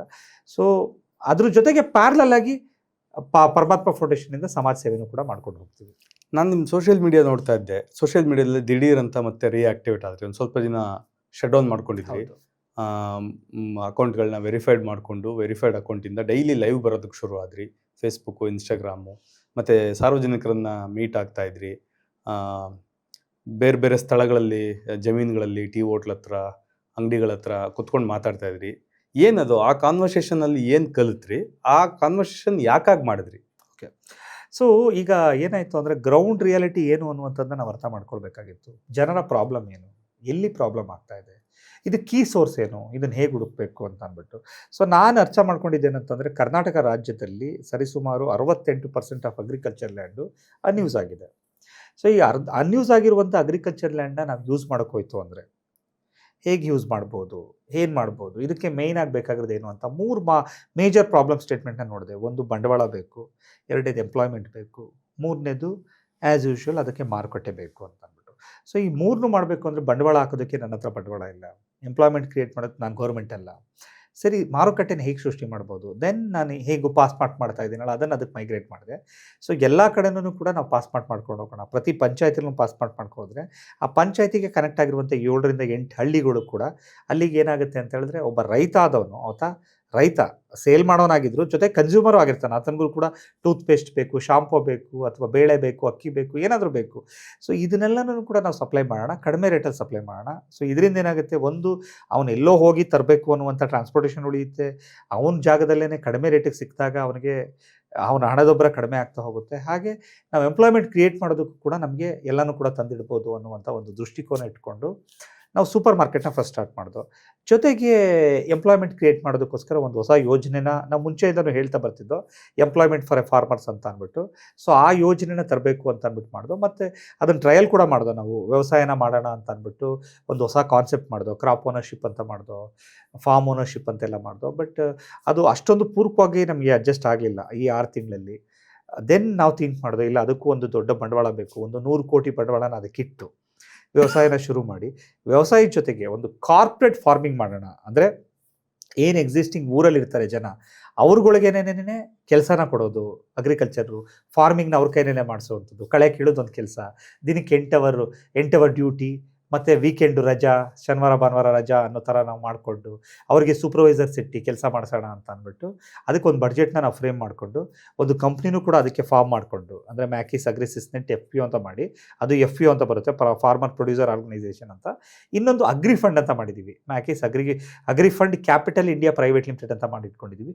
ಸೊ ಇದ್ರ ಮುಖಾಂತರ ಅದಕ್ಕೆ ಫಂಡಿಂಗ್ ಮಾಡಿ ಆ ಫಂಡಿಂಗಲ್ಲಿ ಬರುವಂಥ ಆದಾಯನ, ಅಂದರೆ ಅದರಲ್ಲಿ ಬೆಳೆಯುವಂಥ ವಸ್ತುಗಳನ್ನ ನಮ್ಮ ಸೂಪರ್ ಮಾರ್ಕೆಟೇ ಖರೀದಿ ಮಾಡುವ ಹಾಗೆ ಮಾಡಿ, ಸೊ ಈ ಒಂದು ಸೈಕಲ್ನ, ಒಂದು ಹೊಸ ಈಕೋಸಿಸ್ಟಮ್ನ ಕ್ರಿಯೇಟ್ ಮಾಡೋಣ ಅಂತ ಅಂದ್ಬಿಟ್ಟು ಮಾಡ್ಕೊಂಡು ಹೋಗ್ತೀವಿ. ಇದ್ರ ಬಗ್ಗೆ ಮಾಹಿತಿನ ಕೊಡೋದಕ್ಕೋಸ್ಕರನೇ ನಾವು ಟೀ ಹೋಟ್ಲು ಮುಂದುಗಡೆ, ಹಳ್ಳಿಗಳಲ್ಲಿ ನಾವು ಎಲ್ಲೆಲ್ಲಿ ಹೋಗ್ತೀವಿ ಅಲ್ಲೆಲ್ಲ ಮೊಬೈಲ್ ಇಟ್ಕೊಂಡು, ಕಾರಲ್ಲಿ ಹೋಗ್ಬೇಕಾದ್ರೆ ಕಾರಲ್ಲಿ ಪಾಡ್ಕಾಸ್ಟ್ನೆಲ್ಲ ಮಾಡಿಕೊಂಡು ನಾವು ಮಾಡ್ತಾ ಇದ್ದದ್ದು. ರಾಜಕಾರಣಕ್ಕೂ ಈ ಬಿಸ್ನೆಸ್ಗೂ ಸಂಬಂಧ ಇದೆಯಾ ಸರ್? ತುಂಬ ಇದೆ. ರಾಜಕಾರಣ ಮತ್ತು ಬಿಸ್ನೆಸ್ಸು ಒಂದೇ ನಾಣ್ಯದ ಎರಡು ಮುಖಗಳು, ಆಯಿತಾ? ಸೊ ಆ ಕಡೆ ನೋಡೋರಿಗೆ ಈ ಕಡೆದು ಗೊತ್ತಾಗಲ್ಲ, ಈ ಕಡೆ ನೋಡೋರ್ಗೆ ಆ ಕಡೆದು ಗೊತ್ತಾಗಲ್ಲ. ಸೊ ಒಬ್ಬ ಬಿಸ್ನೆಸ್ ಮಾಡೋನು ಅಂದ್ಕೊಳ್ತಾನೆ ನಂಗೆ ರಾಜಕಾರಣ ಬೇಡ ಅಂದ್ಕೊಳ್ತಾನೆ, ರಾಜಕಾರಣ ಮಾಡೋನು ನನಗೆ ಬಿಸ್ನೆಸ್ ಬೇಡ ಅಂದ್ಕೊಳ್ತಾರೆ. ಬಟ್ ಇಬ್ಬರೂ ಕೂಡ ಎರಡಕ್ಕೂ ಡಿಪೆಂಡ್ ಆಗಿರ್ತಾರೆ. ಸೊ ಇವೆರಡನ್ನೂ ಯಾರು ಮಾಡ್ತಿರ್ತಾರೆ ಅವ್ರು ಮಾತ್ರ, ಆ ದೇಶ ಮಾತ್ರ ಸವಿಶ್ವವಾಗಿ ತುಂಬ ಚೆನ್ನಾಗಿ ನಡ್ಕೊಂಡು ಹೋಗ್ತಾ ಇರುತ್ತೆ. ಸೊ ಇವೆರಡನ್ನೂ ಕೂಡ ಒಂದು ಡೆಡ್ಲಿ ಕಾಂಬೋ ಮಾಡಿ ನಾವು ಮಾಡಬೇಕು ಅನ್ನುವಂಥ ಒಂದು ದೃಷ್ಟಿಕೋನ ಇಟ್ಕೊಂಡೆ ನಾವು ಮಾಡ್ತಾ ಇರುವಂಥದ್ದು. ಮತ್ತು 2028ಕ್ಕೆ ಈ ಯೋಜನೆಯ ಅಥವಾ ಈ ಪ್ಲ್ಯಾನ್ನ, ಈ ಎಕ್ಸಿಕ್ಯೂಷನ್ನ ಒಂದು ಹೊಸ ಅನುಭವನ ರಾಜ್ಯದ ಜನತೆ ನೋಡ್ತಾರೆ, ನೀವು ನೋಡ್ತೀರಾ. ಈ ಇತಿಹಾಸಕ್ಕೆ ನೀವೆಲ್ಲರೂ ಕೂಡ ಸಾಕ್ಷಿದಾರರಾಗ್ತೀರಾ. ದುಬೈಗೆ ಹೋಗಿದ್ರಿ, ದುಬೈದೊಂದಷ್ಟು ವೀಡಿಯೋಸನ್ನು ನಿಮ್ಮ ಸೋಷಿಯಲ್ ಮೀಡಿಯಾದಲ್ಲಿ ಅಪ್ಲೋಡ್ ಮಾಡ್ಕೊಂಡಿದ್ದೀರಾ. ಅಲ್ಲೋಗಿ ನೀವು ಫಸ್ಟು ನೀವು ಸಂತ್ರಸ್ತರಾದ್ರಿ, ಆಮೇಲೆ ಸಹಾಯ ಹಸ್ತ ನೀಡುವಂಥ ಒಂದು ಪ್ರಯತ್ನನ ಮಾಡಿದ್ರಿ. ಸೊ ಅದು ಮಾಧ್ಯಮಗಳಲ್ಲೂ ಸಹ ಸುದ್ದಿಗಳು ಬಿತ್ತರ ಆಗಿತ್ತು. ಏನಾಯ್ತು ಸರ್? ದುಬೈಗೆ ಏನಕ್ಕೆ ಹೋಗಿದ್ರಿ? ಯಾವ ಇಂಟೆನ್ಷನಲ್ಲಿ ಹೋಗಿದ್ರಿ? ಮತ್ತು ಯುದ್ಧದ ಸಂದರ್ಭದ ಅನುಭವವನ್ನು ಹೇಳ್ಬೋದಾ? ಸೊ ನಾವು ಈಗ ಅಕ್ಟೋಬರಲ್ಲಿ ನಾವು ಈಗ ಏನು ಕಂಪ್ನಿನ, ಸೆಪ್ಟೆಂಬರಲ್ಲಿ ನಂದು ಸೋಷಿಯಲ್ ಮೀಡಿಯಾ ನಂದು ಏನು ಜಾಸ್ತಿ ಓಡ್ತಾ ಇರಲಿಲ್ಲ. ಹೋದ ವರ್ಷ ಅಕ್ಟೋಬರ್ 2024ನೇ ಇಸ್ವಿನಲ್ಲಿ ನಾನು ಸೋಷಿಯಲ್ ಮೀಡಿಯಾ ಸ್ಟಾರ್ಟ್ ಮಾಡಿದ್ದೆ, ಆ್ಯಕ್ಟಿವ್ ಮಾಡಿದ್ದು. ಸೊ ಆವಾಗಿಂದ ಆಗಸ್ಟ್ 16, 2025 ತನಕ ನನ್ನ ವಿಡಿಯೋ ಒಂದು ಕೂಡ ವೈರಲ್ ಆಗಿರಲಿಲ್ಲ. ಬಟ್ ಒಂದು ವಿಡಿಯೋ ವೈರಲ್ ಆಯಿತು, ಯಾವುದೋ ಒಂದು ಚರಂಡಿ ಹತ್ರ ನಿಂತ್ಕೊಂಡು ನಾನು ಮಾತಾಡಬೇಕಾದ್ರೆ ಆ ವಿಡಿಯೋ ವೈರಲ್ ಆಯಿತು, ಮಿಲಿಯನ್ ಗಟ್ಟಲೆ ವ್ಯೂಸ್ ಆಯಿತು. ಸೊ ಯಾವಾಗ ಅದು ವೈರಲ್ ಆಯಿತು ಆವಾಗ ನಾನೊಂದು ಫೋರಮ್ ಕ್ರಿಯೇಟ್ ಮಾಡಿದೆ. ಸೊ ಫೋರಮ್ ಕ್ರಿಯೇಟ್ ಮಾಡಿ ಒಂದು ಜನಗಳ ಸಮೂಹ ಮಾಡಿದೆ. ಕರ್ನಾಟಕ ರಾಜ್ಯದಲ್ಲಿರುವಂಥ ಎಲ್ಲ ಜನರೂ ಕೂಡ ಆ ಫೋರಮ್ ಒಳಗಡೆ ಬಂದರು. ಸೊ ಅದು ಮ್ಯಾಕಿಸ್ ಅಗ್ರಿಸಿಸ್ನೆಟ್ ಫೋರಮ್ ಅಂತ ರೆಡಿ ಮಾಡಿದೆ. ಆ ಫೋರಮ್ ಮುಖಾಂತರ ನಾನು ಏನೇನು ಮಾಡಬೇಕು ಅಂತಿದ್ದೀನಿ ಆ ಯೋಜನೆಗಳನ್ನ ಎಲ್ಲರ ಹತ್ರನೂ ಬಿತ್ತರಿಸಕ್ಕೆ ಅಂತ ಹೋದೆ, ಹೇಳಲಿಕ್ಕೆ ಅಂತ ಶುರು ಮಾಡಿದೆ. ಸೊ ಜನಕ್ಕೆ ಅದೆಲ್ಲ ಅರ್ಥ ಆಯಿತು. ಸೊ ಈ ಫೋರಮ್ಮಿಂದನೇ ನಾನೇನು ಮಾಡಿದೆ ಅಂತ ಹೇಳ್ತು ಅಂದರೆ ಒಂದು ಕಂಪ್ನಿನ ಕಟ್ಟಿದೆ. ಅದೇ ಈಗ ಮ್ಯಾಕಿಸ್ ಪಾಸ್ಮಾರ್ಟ್ ಇಂಡಿಯಾ ಲಿಮಿಟೆಡ್ ಅಂತ ಒಂದು ಪಬ್ಲಿಕ್ ಲಿಮಿಟೆಡ್ ಕಂಪ್ನಿ. ಇಲ್ಲಿ ನನಗೆ ತುಂಬ ಜನ ನನಗೆ ಸಪೋರ್ಟಿವ್ ಆಗಿ ಬಂದು ನಿಂತ್ಕೊಂಡ್ರು, ಷೇರುದಾರರಾದರು. ಸೊ ನಮ್ಮ ಮೊದಲನೇ ಕಲೆಕ್ಷನ್ ಏನಾಯಿತು ಅಂದರೆ 1,65,00,000 ತನಕನೂ ಬಂತು. ಈ ಷೇರುದಾರರಾದಾಗ ನಾನೇನು ಮಾಡಿದೆ ಅಂತಂದರೆ ನಮ್ಮ ಗುರಿ ಇದ್ದಂಥದ್ದು ಏನು, ನಮ್ಮ ದೇಶದಲ್ಲಿ ದುಬೈಗೆ ಆಯಿಲ್ ಹೇಗೋ ಇಂಡಿಯಾಗೆ ಸಾಯಿಲ್ ಹಾಗೆ ಅನ್ನುವಂಥ ಕಾನ್ಸೆಪ್ಟ್ ಇಟ್ಕೊಂಡಿರೋ ನಾನು. ಸೊ ದುಬೈ ಏನು ಮಾಡ್ತು, ತನ್ನಲ್ಲಿದ್ದಂಥ ಆಯಿಲ್ನ ಇಡೀ ಪ್ರಪಂಚಕ್ಕೆ ಸೇಲ್ ಮಾಡಿ ಆ ಪ್ರಪಂಚದಲ್ಲಿರುವಂಥ ಕರೆನ್ಸಿನೆಲ್ಲ ತನ್ನ ದೇಶಕ್ಕೆ ತಂದಿಸ್ಕೊಡ್ತು. ಅದೇ ಫಾರ್ಮೆಟಲ್ಲಿ ನಮ್ಮಲ್ಲಿರುವಂಥ ರಿಸೋರ್ಸಸ್ ಏನು, ಭೂಮಿ. ಸೊ ಈ ಭೂಮಿನ ನಾವೇನು ಮಾಡೋಣ, ಯೂಸ್ ಮಾಡೋಣ. ಏನು 68% ಅಗ್ರಿಕಲ್ಚರ್ ಲ್ಯಾಂಡ್ ಯೂಸ್ ಆಗ್ತಿಲ್ವೋ ಈ ಅಗ್ರಿಕಲ್ಚರ್ ಲ್ಯಾಂಡ್ನ ಯೂಸ್ ಮಾಡೋಣ. ಇದನ್ನು ಸಂಪೂರ್ಣವಾಗಿ ಯೂಸ್ ಮಾಡ್ತು ಅಂತಂದರೆ ನಾವು 32% ಬದುಕಿದ್ದೀವಿ, ಚೆನ್ನಾಗಿದ್ದೀವಿ. ಸೊ ಇದನ್ನೆಲ್ಲ ಯೂಸ್ ಮಾಡಿದಾಗ ಇದನ್ನು ಪ್ರಪಂಚದಾದ್ಯಂತ ಮಾರಾಟ ಮಾಡೋಣ, ಎಲ್ಲ ದೇಶದಲ್ಲೂ ನಮ್ಮ ಸೂಪರ್ ಮಾರ್ಕೆಟ್ಸ್ನ ಮಾಡೋಣ, ಅಲ್ಲಿಗೆ ನಮ್ಮ ದೇಶದಲ್ಲಿ ಬೆಳೆಯುವಂಥ ವಸ್ತುಗಳನ್ನ ಅಲ್ಲಿಗೆ ಸೇಲ್ ಮಾಡೋಣ ಅನ್ನುವಂಥ ಗುರಿ ಇಟ್ಕೊಂಡು ಯಾವಾಗ ನಮ್ಮ ಕಂಪ್ನಿನಲ್ಲಿ ಒಂದಷ್ಟು ಫಂಡ್ ಮೊಬಿಲೈಸ್ ಆಯಿತು, ಇಮಿಡಿಯೇಟಾಗಿ ನಾನು ಜಾನ್ವರಿ ದುಬೈಗೆ ಹೋಗಿ UAEನಲ್ಲಿ ಒಂದು ಕಂಪ್ನಿನ ಓಪನ್ ಮಾಡ್ತೀನಿ, Maxis ಪಾಸ್ಮಾರ್ಟ್ international general trading LLC ಅಂತ ಅಂದ್ಬಿಟ್ಟು. ಸೊ ಇದು 100% ಶೇರ್ ನಾನು ಒಬ್ಬಂದೇ ಇದೆ. ಸೊ ಇಲ್ಲಿ ಅಲ್ಲಿ ಕಂಪ್ನಿ ಓಪನ್ ಮಾಡಿದಾಗ ಅಲ್ಲಿಗೆ ನನಗೇನಾಯಿತು ಅಂದರೆ ಫಸ್ಟ್ ಕಂಪ್ನಿ ಓಪನ್ ಮಾಡಾದ್ಮೇಲೆ ನಾನು 7 ದಿನ ಇದ್ದೆ, 6 ದಿನನೋ ಏನೋ ಇದ್ದೆ. ಅದಾದ ನಂತರ ಮತ್ತೆ ಇನ್ನೊಂದು ಸರಿ ಹೋಗಬೇಕಾಗಿತ್ತು. ಆ ಇನ್ನೊಂದು ಸರಿ ಹೋಗೋ ಟ್ರಿಪ್ಪೇ ನಂದು ಫೆಬ್ರವರಿನಲ್ಲಿ ನಾನು ಇಟ್ಕೊಂಡಿದ್ದು. ಅದು ಸೆಕೆಂಡ್ ಟೈಮ್ ನಾನು ಹೋಗ್ತಾ ಇದ್ದೆ, ಫೆಬ್ರವರಿ 25th ಹೋಗೋಣ ಅಂತ ಅಂದ್ಬಿಟ್ಟು. ಸೊ ಫೆಬ್ರವರಿ 25th ಹೋದೆ. ಅಲ್ಲಿ ನನಗೆ ಏನೇನು ಫಾರ್ಮಾಲಿಟೀಸ್ ಇತ್ತು ಅದೆಲ್ಲ ಮುಗಿದಾದ್ಮೇಲೆ ನನಗೆ ಬ್ಲಡ್ ಚೆಕ್ ಎಲ್ಲ ಇತ್ತು. ನಾನು ಬ್ಲಡ್ ಚೆಕ್ ಮಾಡಿಸ್ಬೇಕಾಗಿತ್ತು. ಅಲ್ಲಿ ಕಂಪ್ನಿ ರಿಜಿಸ್ಟ್ರೇಷನ್ ಆಗಬೇಕು ಅಂದರೆ ಬ್ಲಡ್ ಚೆಕ್ಕು ಮತ್ತು ಮುಖ್ಯವಾಗಿ ಚೆಸ್ಟ್ ಎಕ್ಸ್ರೇನೆಲ್ಲ ಮಾಡ್ತಾರೆ ಅವರು. ಅದನ್ನೆಲ್ಲ ಮಾಡಿದ್ರು. ಅದೆಲ್ಲ ಮಾಡಾದ್ಮೇಲೆ ಎಮಿರೇಟ್ಸ್ ID ಎಲ್ಲ ಬರೋದಕ್ಕೆ ನನಗೇನಾಯಿತು, ಟೈಮ್ ತಗೊಳ್ತು. ಸೊ ನಂದು 1ನೇ ತಾರೀಕು ನಂದು ಫ್ಲೈಟ್ ಇತ್ತು. ಯಾವತ್ತು ಮಾರ್ಚ್ 1ನೇ ತಾರೀಕು ನನ್ನ ಫ್ಲೈಟ್ ಇತ್ತು. ಸೊ ಮಾರ್ಚ್ 1ನೇ ತಾರೀಕು ನಾನು ಹೊರಡೋಣ ಅಂತ ಹೋಗಿದ್ದೀನಿ, ಅವತ್ತೇ ಯುದ್ಧ ಸ್ಟಾರ್ಟ್ ಆಯಿತು. ಸೊ ನಾನು ವಿಕ್ಟಿಮ್ ಆದೆ ಅಲ್ಲಿಗೆ. ಬಟ್ ನನಗೆ ಯಾವುದೋ ಒಂದು ಮಾಧ್ಯಮ, ಸೊ ನಿಮ್ಮ ಮುಖಾಂತರನೂ ಆ ಮಾಧ್ಯಮ ಎಲ್ಲ ನಮಗೆ ಬಂದಿದ್ದರಿಂದ ನಾವೇನು ಮಾಡ್ದೋ, ಆ ಮಾಧ್ಯಮದ ಮುಖಾಂತರ ಒಂದು ವಿಚಾರನೇ ಹೇಳ್ದೋ, ನಮ್ಮ ಹತ್ರ ಏನೋ ದುಡ್ಡಿದೆ, ಇವತ್ತು ನಾವು ಉಳ್ಕೊಳ್ತೀವಿ. ಬಟ್ ಯಾರೋ ಟೂರ್ಗೆ ಅಂತ ಬಂದಿರೋರು ಅಥವಾ ಹೋಗಬೇಕು ಅಂತ 2 ದಿನಕ್ಕೆ ಅಂತ ಲೆಕ್ಕ ಹಾಕೊಂಡು ಬಂದಿರುವಂಥವ್ರು, ಅಂಥವ್ರು ಏನಾದರೂ ಸಿಕ್ಕಾಕೊಂಡ್ರೆ ಅಂಥವ್ರು ನಮ್ಮ ಕೈಲಾದಂಥ ಸಹಾಯ ನಾವು ಮಾಡ್ತೀವಿ. ಊಟ ಕೊಡುವಂಥದ್ದಾಗ್ಬೋದು, ಹೋಟೆಲ್ ಬಿಲ್ ಕಟ್ಟುವಂಥದ್ದಾಗ್ಬೋದು, ಇದನ್ನು ನಾವು ಮಾಡ್ಬೋದು ಅಂತ ಅಂದ್ಬಿಟ್ಟು ಒಂದು ವಿಚಾರನ ಹೇಳಿದ್ದೆ. ನಾನು ನಂಬರ್ ಕೊಟ್ಟಿದ್ದೆ. ಅದರಿಂದ ಕಾಲ್ಸ್ಗಳು ಬಂತು. ಬಂದಾಗ ನಮಗೊಂದು ಅವಕಾಶ ಸಿಕ್ತು. ಅವರೆಲ್ಲರಿಗೂ ಒಂದು ಸೇವೆ ಮಾಡುವಂಥ ಅವಕಾಶ ಸಿಕ್ತು. ಒಂದು 53 ಜನ ಇದ್ದಂಥ ಒಂದು ಎಲ್ಡರ್ ಗ್ರೂಪ್, ಸೀನಿಯರ್ ಸಿಟಿಸನ್ ಅವರು, ಬಳ್ಳಾರಿ ಟೀಮ್ ಅವರು ಎಲ್ಲರನ್ನು ಅವರು ಮಿಸ್ ಆಗಿದ್ದಾಗ ಅವ್ರ ಜೊತೆ ನಾವು ಅವ್ರ ಜೊತೆ 3 ದಿನ ಒಡನಾಟದಲ್ಲಿದ್ದು, ಅವರ ಹೋಟೆಲ್ ಖರ್ಚು ಅಥವಾ ಊಟದ ಖರ್ಚು ನಾವು ಮತ್ತು ಸುಮಾರು ಜನ MLA, ಆ ಕ್ಷೇತ್ರದ MLA ಅವರೆಲ್ಲರೂ ನೋಡಿಕೊಂಡು ಅವರನ್ನು ಸುರಕ್ಷಿತವಾಗಿ ಕಳಿಸುವಂಥ ಒಂದು ಯೋಜನೆ ಇತ್ತು. ಸೊ ನಾವು ನಮ್ಮ ಕಂಪನಿ ವಿಚಾರಕ್ಕೆ ಅಂತ ಹೋಗಿದ್ದದ್ದು, ನಾವು ಅಲ್ಲಿ ಸಂತ್ರಸ್ತರಾಗುವಂಥ ಪರಿಸ್ಥಿತಿ ಬಂದಿದ್ದವಾಗ ಆ ಥರ. ತುಂಬ ವರ್ಷದಿಂದ ರಾಜಕಾರಣ ನೋಡ್ತಾ ಇರೋದ್ರಿಂದ ಹೇಳ್ತೀನಿ, ಇನ್ನೆಷ್ಟು ವರ್ಷ ಬಿಸ್ನೆಸ್ ಮಾಡಬೇಕು ಅಂದ್ಕೊಂಡಿದ್ದೀರಾ? ಇನ್ನೆಷ್ಟು ವರ್ಷ ರಾಜಕಾರಣ ಮಾಡಬೇಕು ಅಂದ್ಕೊಂಡಿದ್ದೀರಾ? ಸರ್, ನಾನೊಂದು ಗುರಿ ಇಟ್ಕೊಂಡಿದ್ದೀನಿ. ನಾನು ಇವತ್ತಲ್ಲ, ಅದು ಪ್ರಾಯಶಃ ನನಗೆ 32 ವರ್ಷ ಇದ್ದಾಗಲೇ ನಾನು ಒಂದು ಗುರಿ ಬಂದಿದ್ದೀನಿ ನಾನು. ಆ ಥರ ನನ್ನ ಗುರಿನಲ್ಲಿ ಒಂದೊಂದಷ್ಟು ಮೈಲ್ಗಲ್ಲಿದೆ. ಆ ಮೈಲ್ಗಲ್ಲಲ್ಲಿ ನನಗೆ ಗೊತ್ತಿಲ್ದಂಗೂ ಅಚೀವ್ ಮಾಡಿದ್ದೀನಿ, ಮತ್ತು ಕೆಳಗಡೆನೂ ಬಿದ್ದಿದ್ದೀನಿ. ಓಕೆ, ಇವಾಗ ನಾನು 2047 ಅಂತ ಗುರಿ ಇಟ್ಕೊಂಡಿದ್ದೀನಿ. 2047 ಈಸ್ ಮೈ ಡ್ರೀಮ್.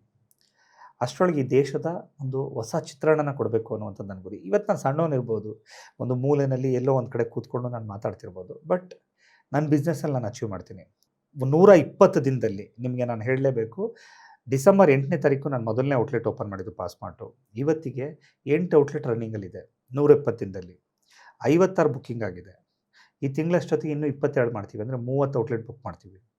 ಸೊ ನನ್ನ ಗುರಿ ಏನಪ್ಪ ಇದೆ ಅಂತ ಹೇಳ್ತು ಅಂದರೆ, 2047ಕ್ಕೆ ಹೇಗೆ ಹೋಗಬೇಕು ಅನ್ನುವಂಥ ಒಂದು ಕ್ಲಿಯರ್ ಚಿತ್ರಣ ಇದೆ.